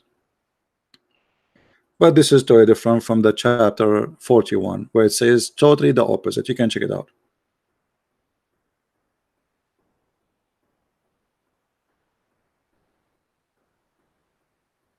If the word bada does not have nothing to do with timing, so why we use it? Always the word bada is for something will happen after. As simple as that. Why we use it then? Muslims sometimes I feel sorry for them. I mean, put yourself in their shoes. You show them all this madness, and then you ask him to defend. What he will say? You have to come with all excuses. The first one he was trying to say, he would say you don't speak Arabic. If you remember the debate with me, Mimi Hijab and David Wood, he started making fun of David Wood. Why? Because he didn't speak Arabic. But the fact David Wood, who don't speak Arabic, was saying the truth, and Mimi Hijab, who speak Arabic, was lying. So the first thing they try to use against you, you don't know Arabic. Okay, I speak Arabic. Prove me wrong. And this is why always they try to speak to somebody who don't speak Arabic, so they can play with the meaning translation, because most of the answers is based on false translations.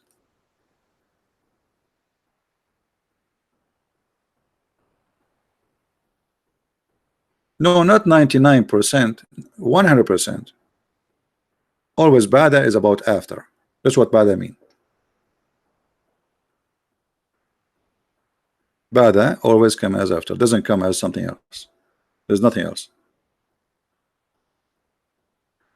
Until now, we don't have any Muslim really trying to contact me. He wanna call me.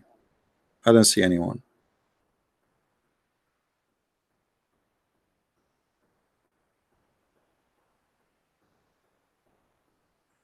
Anyone?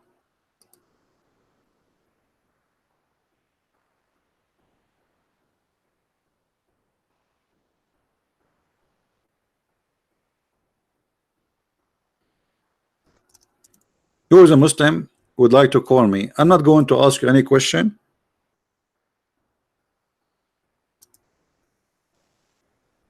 You call me and you tell me anything good about Islam.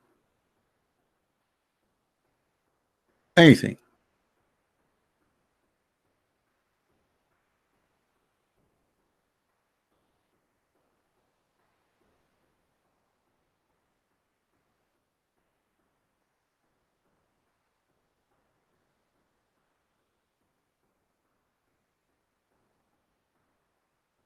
Anyone? So as you see, Islam is the Muslim, they try to very much to praise Muhammad, make him the most amazing, the wonderful, but Muhammad was not even normal person. I have to agree, he was not a normal person. He was a madman. There's no question about that. Even the Muslims, they admit that Muhammad was not normal in a negative way.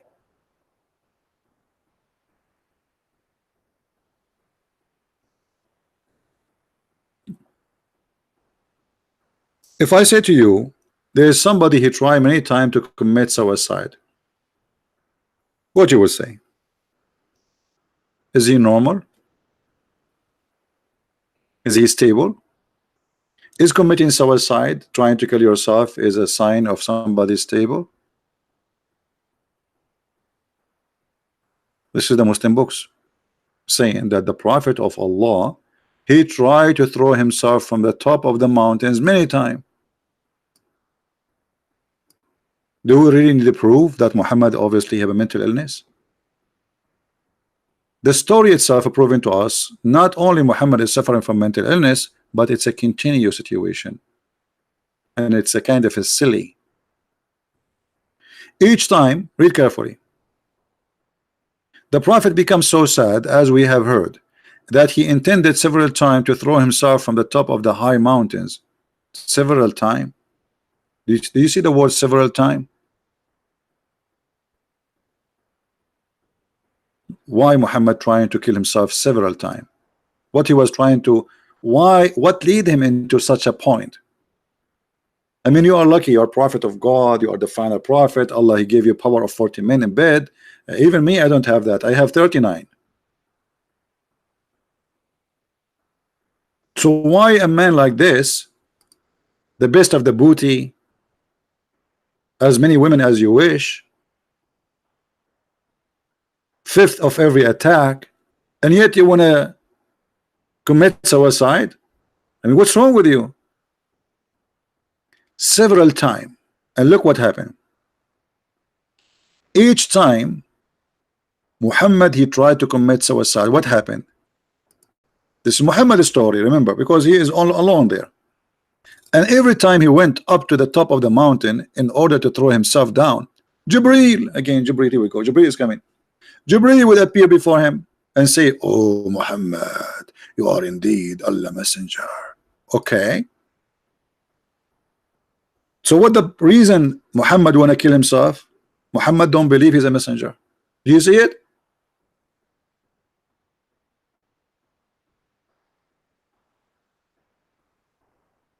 Do you see it?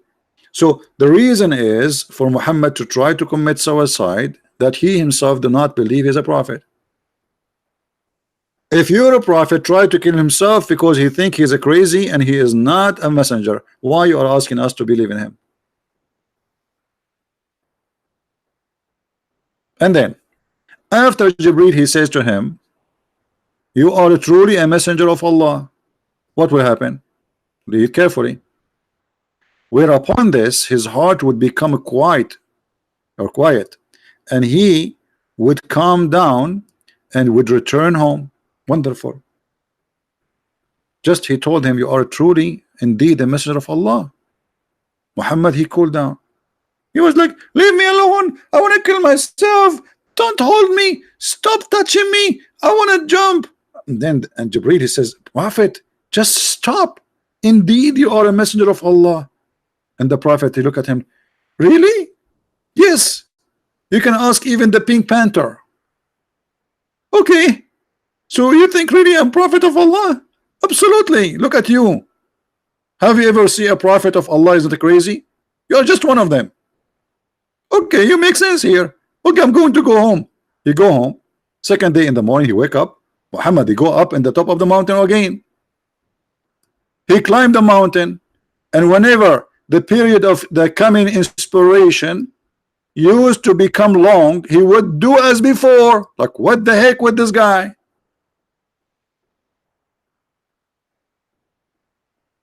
So he climbed the mountain. Okay, you guys, you missed my art, right? I know. Okay, so Muhammad is here. This is the mountain.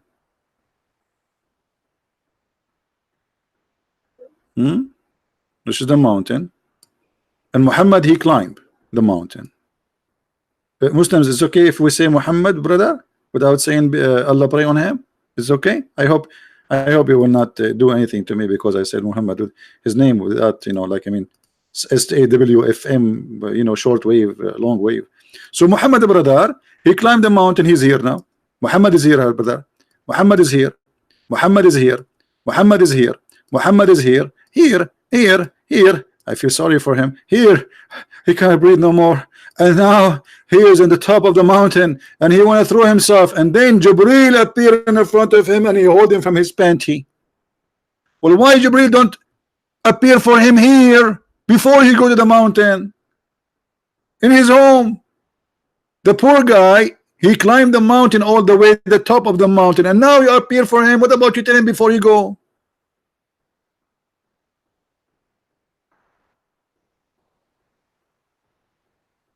Don't you think it's too late? Why you don't stop in the front of the door of the house? You know what he's going to do. Tell him, Habibi Muhammad, you are a prophet, Muhammad. And the prophet will look at you and says, thank you, you told me before, because I was going to throw myself from the top of the mountain. You believe it? Habibi Muhammad, don't do that, Muhammad. Here we go. I told you before you go to the mountain, he climbed all the way. I think Muhammad was trying to lose weight. So he do hiking, and God knows how hard it is to climb a mountain. And then when he arrived in the top, Muhammad, he said, Jibreel said to him, Habibi Muhammad, don't do that, Muhammad. Muhammad, he says to him, leave me alone. Leave Brittany alone. I want to commit suicide. I'm sick of this life. I hate myself. Muhammad, Habibi, don't do that, Muhammad. You cannot even jump anyway, Muhammad. I'm holding you from your belly, but you cannot do it. Leave me alone. I want to commit suicide. I hate myself. I'm not a prophet. And then the angel, he says to him, as same as before, he says to him, truly, truly, you are a prophet. And this is how you convince him as a prophet, just by saying to him, truly, truly, you are a prophet. I mean, how easy it is. You say to a guy, truly, truly, you are a prophet. He became like, okay, I am a prophet. Okay, I believe you. A second ago, he was going to kill himself. A second after, just because you said to him, indeed, you are a prophet, right away he said, okay. Okay, why you don't remember that yesterday you told him the same? Why second day is doing it? So either you have to admit that Muhammad is a madman, stupid, or he is fabricating the story. You tell me which one. Master Harun, you want to call me? Call me. Who's holding you?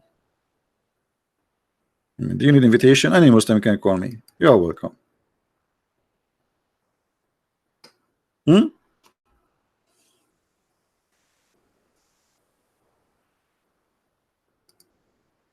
Any Muhammadan? What do you think? So what the Muslim don't tell you, that Muhammad, obviously, additional to all the madness we showed you, he have a mental illness. We mentioned to you many times before that Muhammad, even he imagined himself doing things, but in fact he never did. And the Muslim explained that by saying he was bewitched. But the bewitching thing is always an excuse for the Arab because the Arab, they don't know what's happening. When somebody have a mental illness, they can't explain. So especially like suddenly he go like crazy, like he's acting normally during the daytime, and then suddenly something happened. He freak out. So they say once the Prophet was bewitched, so that he began to imagine that he had done a thing which in fact he did not. Okay, how we can trust Muhammad that he saw an angel? The guy he imagined, as you see, you Muslim, you say our prophet was a bewitched prophet. Well, nice to meet you, Mr. Bewitched. A prophet who was bewitched. Allah have time to protect Jesus, Isa, but he have no time to protect the bewitched prophet. Here we go. The prophet is under the control of the devil. This is what bewitched mean. Controlled by black magic. Muslim believe in black magic. Where was Allah at that time where Muhammad was bewitched? He was weak, taking a nap, vacation. And not only he was bewitched and he imagined things, even his sex was fake. Even that is like was very tough on him, to the point even his sexual life was fake. So how we can trust him? The Prophet continued for such a period of time, imagining that he had slept, had boom with his wives, but in fact he did not. So what he was doing? When he imagined he was having sex, what he was doing exactly? Eating falafel? How we can trust a guy like this? So even Islamic books, and until now we showed you nothing except Islamic books. Even Islamic books witness that Muhammad is mentally ill.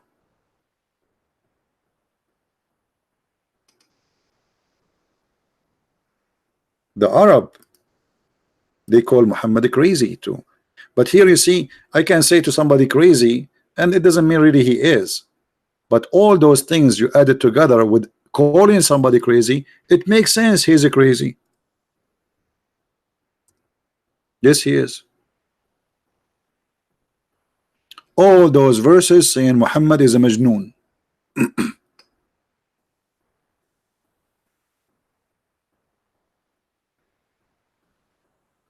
Do you see it?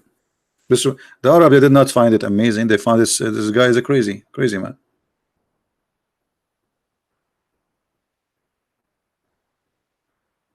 Do you see it? All those verses. He is a majnoon. He is a madman.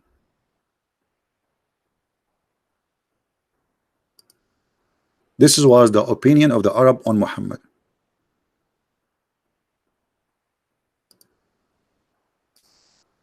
All those verses. Nobody saw him as a wise man. Nobody saw him as a decent, stable man. They saw him as a madman. And the Muslims agree. Muhammad was bewitched, according to them.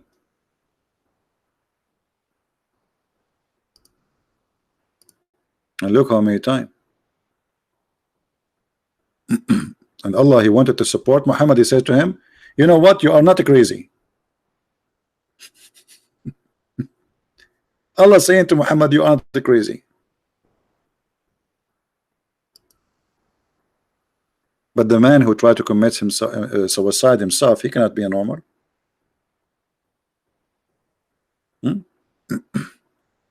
People they call Nawa Majnoon before. So Muhammad, don't you are not our first one. Even Nawa they call him Majnoon. But Nawa did not try to commit suicide. He did not say I was bewitched, imagine myself having sex. He did not say stupid things.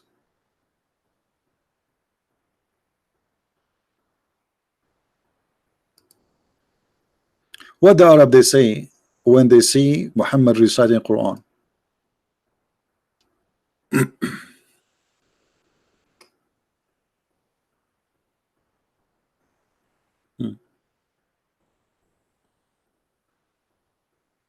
Anyone?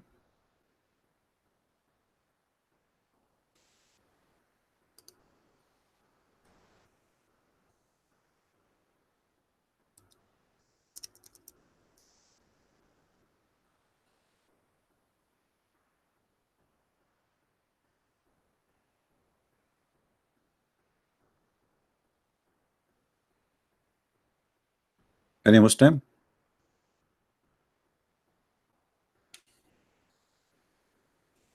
And by the way, the Quran is not a poet. It's a stupid book. It's not Arabic is horrible. I can make 10 times better than the Quran. What 10 times? 1,000,000 times better than the Quran. And don't say Jesus Akbar, my friend. This is an insult to Jesus.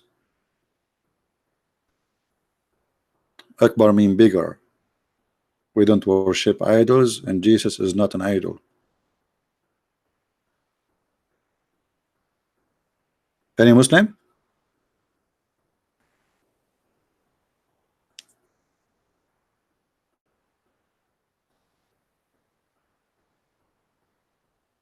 So what Muslim they say to us about Muhammad was those articles? Obviously they are wrong, false.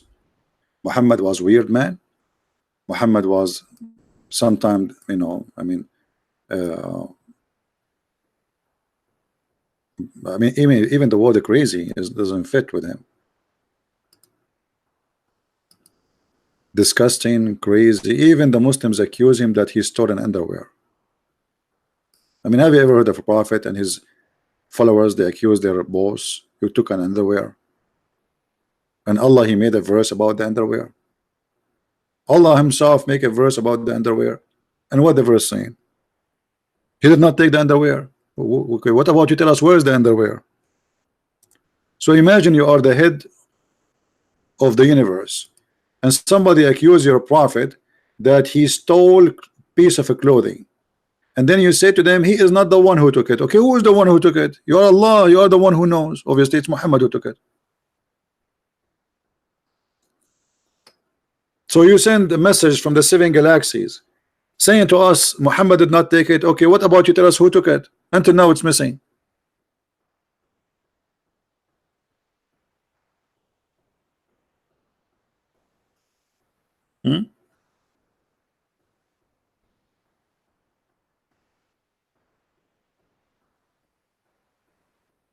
You know, for Allah to make Muhammad clear from this crime, He just say, okay, the guy who took it, his name is etc. Isn't it Surah chapter 4 verse number 36? Not a good thing about Islam, my friend. Any chapter any verse in Islam is not a good thing about Islam. And that's why I'm saying to the Muslims, I challenge you to show me one good thing about Islam. Choose whatever you want. What good thing?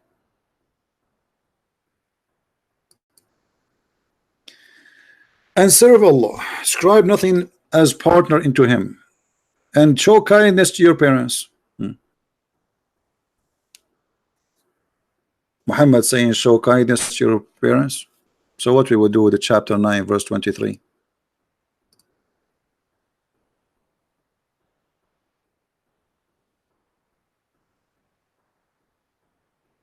Isn't this the same book?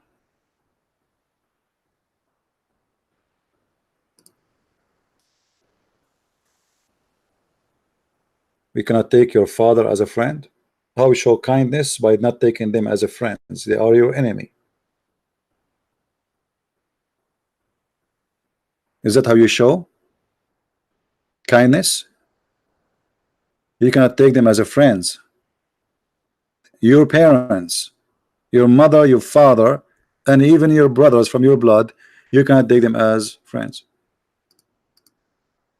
So when you see a verses in the Quran, you might say, okay, here look like sound Muhammad is a good guy. Look, he's teaching that you should be nice to your parents. Even they quote for you. Do you know that Muhammad, he says that heaven is under the feet of the mothers? Well, heaven under the feet of the mothers, but mothers, they will go to hell. So what the Muslim explained that to you, that mothers will go to hell, but you go to heaven if you are nice to them. How stupid is that? You know what I mean? Isn't it Muhammad, he says that most of women, they are going to go to hell?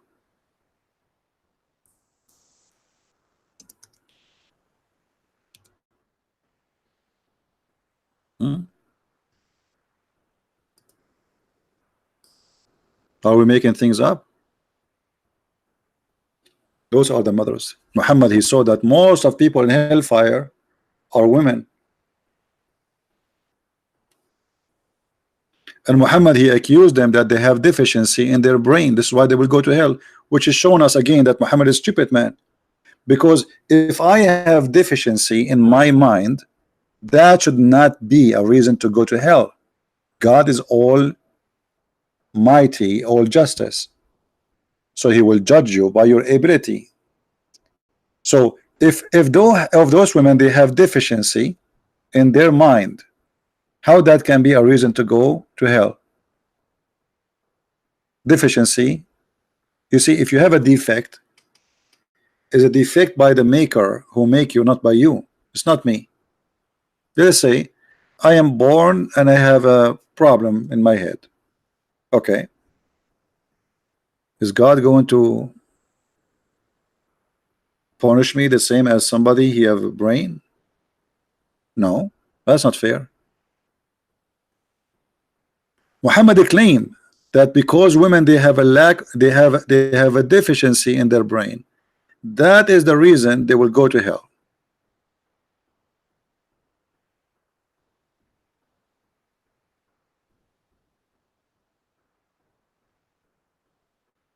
Lacking of intellect. Have you ever heard of a stupid argument like this? Intelligence deficiency is something not of my choice. I can wish to be the most smart person in the whole world, but it's not a choice I can make. The one who made me. So how Allah is the one who made us, yet because he made us with deficiency, we will go to hell? I have not seen anyone more deficient in intelligence and religion than you. Muhammad is speaking to who? To women.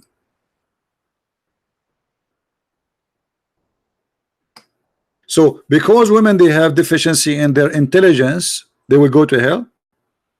Muhammad is supposedly, now he is smarter. He proved to us how women, they have deficiency not only in intelligence, even in religion. Intelligence proven that women, they are not equal to be witness as a one man in Islam. Two women equal to one man, and only they can witness in the case of borrowing money only. And what is deficiency in their religion? They have their period. Look at this stupid.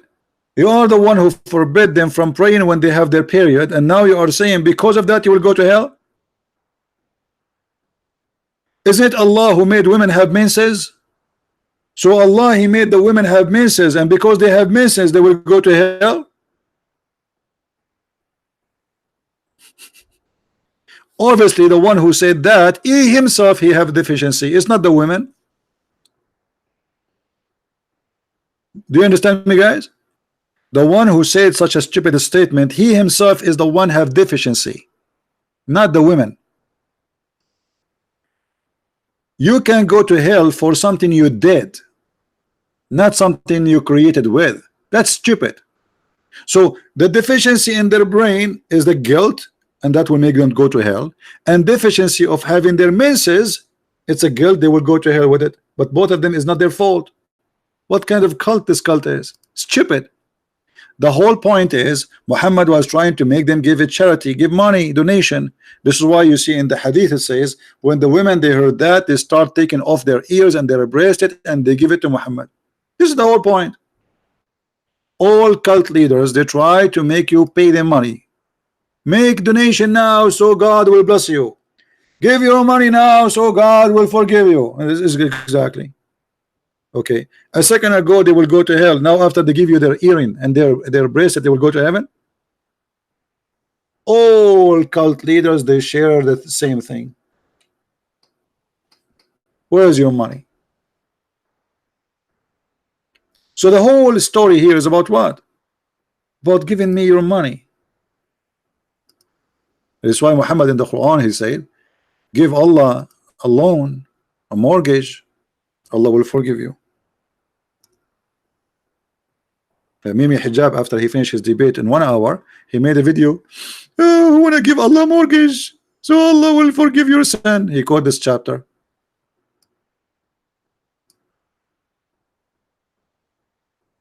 He said to himself, I just finished the debate, the Muslim they like it, which is obviously hilarious, and now it's time to get the money. Not even an hour after, he made the video saying, hey, if you lend into Allah a good loan, He would double it for you and forgive you. Why, if you give Allah, why if you give Muhammad money, who Allah will take the money? Muhammad. Okay, why if we give money to Muhammad, Allah will forgive me? Explain to us. Just give you money and forgiven, and not only that, Allah will double it to me. Double it where? It's a bribe. You cannot bribe God. If you donate to Christian Prince, do you think you can go to hell or to heaven? That have nothing to do with donation. You donate to Christian Prince, you do not donate to Christian Prince, you cannot bribe God. If a Christian Prince ever said to you, if you donate to me, you will go to etc. here or there, he's lying to you. People who ask you to give your money to be forgiven, obviously they are a scam. God don't forgive because you give some money. God can forgive you for being a person who repent, a person who is changing his life, who he was something bad and he became something different. He repent. He asked for forgiveness. He helped others. So the donation is not the way to go to heaven. And the one who says that to you is absolutely a liar, and he is trying to fool you.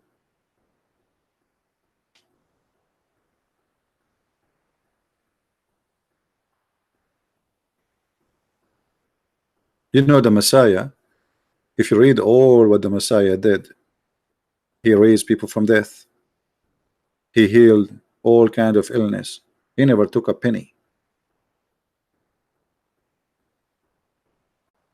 And here when I say he never took, he never asked.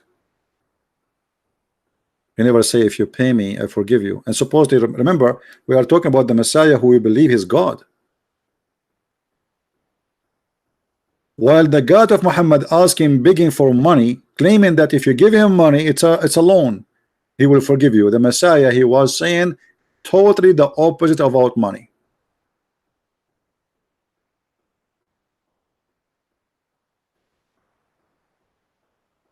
All cult leaders, they share the same thing: money, sex, power, property, etc. And Muhammad, he have it all. What about Muhammad making verses saying any woman she can give her private part to him so he can boom boom with her? What does this have to do with God? What does this have to do with the religion is called Islam? How that can help God? How that can help Islam? Any woman she want to give herself to the Prophet, and he made a long verse saying all those women, they can take off their panty for me. This is from God. All those women.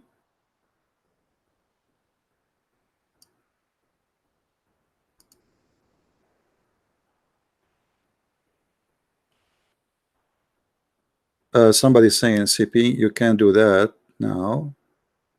If you deceive you're a student, we accept that. I don't know what you mean. What kind of a prophet? He says any woman she want to give herself to the Prophet, and this is a privilege for him. And look, the Muslim, by the way, they translate the word yastankihuha, which is ing, if in her, not marrying her, as a privilege only to thee. All of this about women, a privilege only to thee. Isn't it obvious? So we have God, he have a law for mankind. All of them, they have law, except Muhammad, he have a privilege. And the privilege is about penises and vagina and money. Isn't it obvious that this guy is a scam?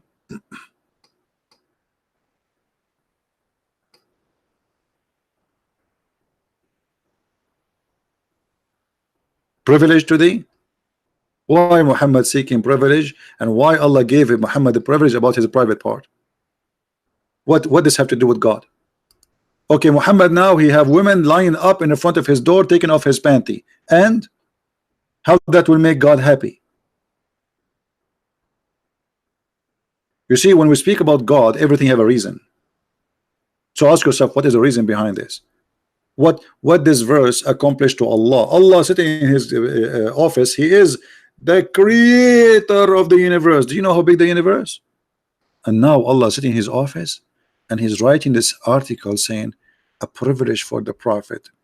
Any woman she can take off her panty and go with him in the bed, only for the Prophet. And Allah will look at Muhammad. Are you happy now, Muhammad? Are you happy now? Are you happy?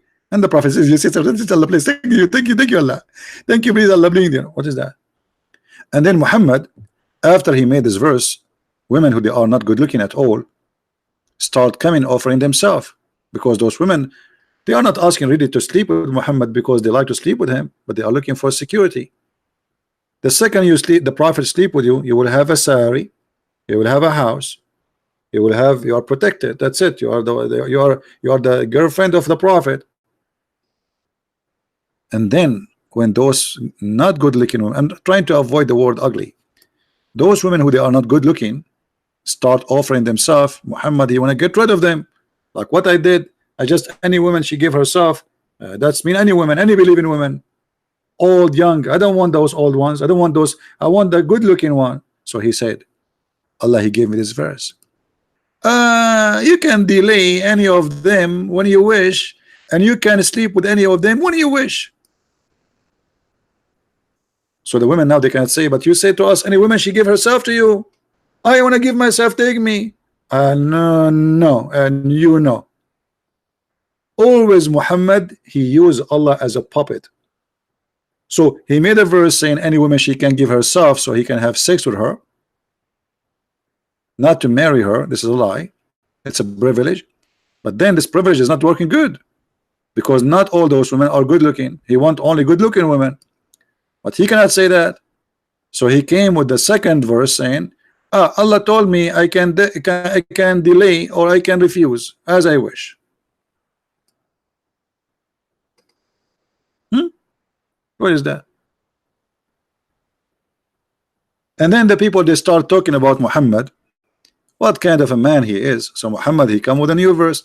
He says, but don't you know Allah told me that it's not allowed for you to take more wives? Who need wives? You need any woman, she can go for herself.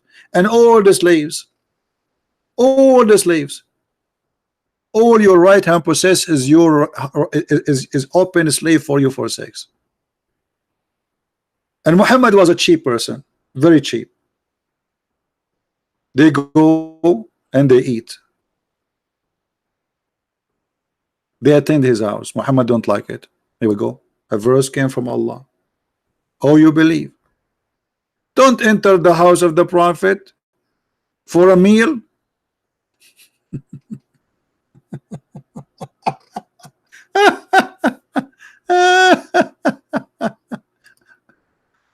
Okay, guys.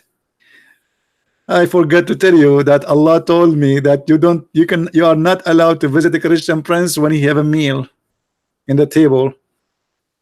Let me finish, okay, and I'll meet you outside. Don't enter my house. What is that? This is a house of a prophet. The fifth of the booty. Any woman, she can give herself. Women, they are taking their earring and their bracelet, giving it to Muhammad, and now he is worried about a dish. A poor guy will come to his house and he will eat it.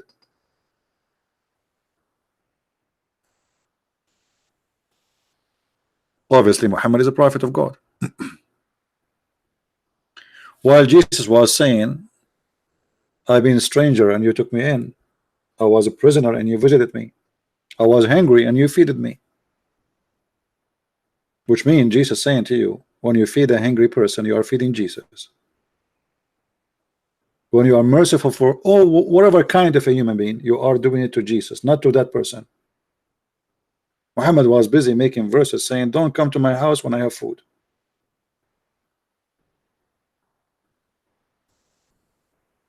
What does this have to do with God?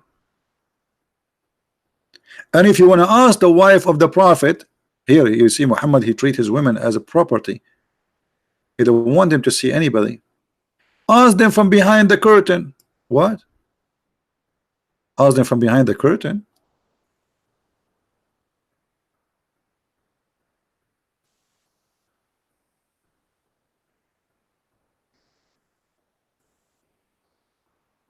Why? The wives of the prophet were naked?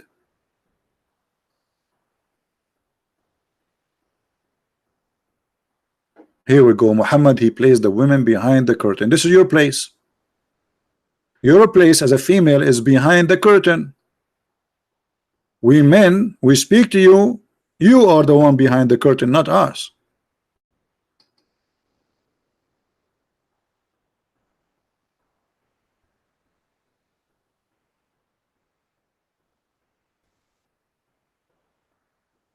What do you think, Muslims?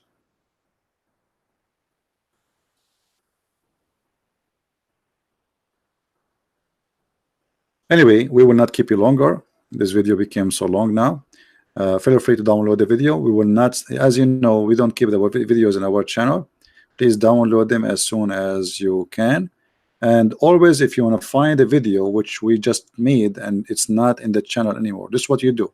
Very easy way. You look for the title. What was the title for today? 10 things you should know about Prophet Muhammad. You learn, you search for that title and you go to filter in YouTube. You filter it for the last 24 hours or even maybe a few hours, 2 hours or whatever, 1 hour, and then you will find those who are posting my video in their channel, so you can either download or you can watch the video, or even you can go to Patreon where I re-update the link before I delete. So I want to say thank you guys for being here. And as you see, we reject Muhammad for millions and millions of reasons, and we are the Arab who speak Arabic. We found the Quran a very stupid book in every way, in every mean.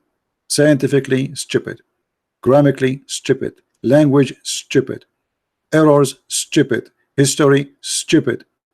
It's a stupid book in every way, in every mean. And this is why Muhammad, he could not convert the Arab to Islam unless he took a war side and the sword. This is why in the Quran it says there's a chapter, it's called the chapter of Al-Fatah, the victory, Al-Nasr. When Muhammad became victorious, people, they enter into Islam by tens of thousands in one day, which means they reject Islam as long they can. But Muhammad now became victorious by the sword. When Allah gave victory, people enter Islam by waves, thousands and thousands in one day. And this is how Islam started. It was the victory of the sword. And the Messiah said, the one who lived by the sword will be taken. And this is why Islam actually is suffering from the sword. You will not find a Muslim country having peace. Muslims killing Muslims from the same sect, not necessarily between other sect, because this cult is based by the sword. The one who lived by the sword, he died by it. And that's exactly what Islam is about. I have to say goodbye before I lose my voice totally. I want to say thank you guys. May the Lord bless you all. If you like to learn more about the cult of Islam, feel free to read my books. You can search my books, Amazon Germany, Amazon Spanish, Spain.com, France. We have my books in many languages, and soon more languages will be translated. Thank you very much. Christ is Lord, Islam is false, and see you soon again. Bye-bye.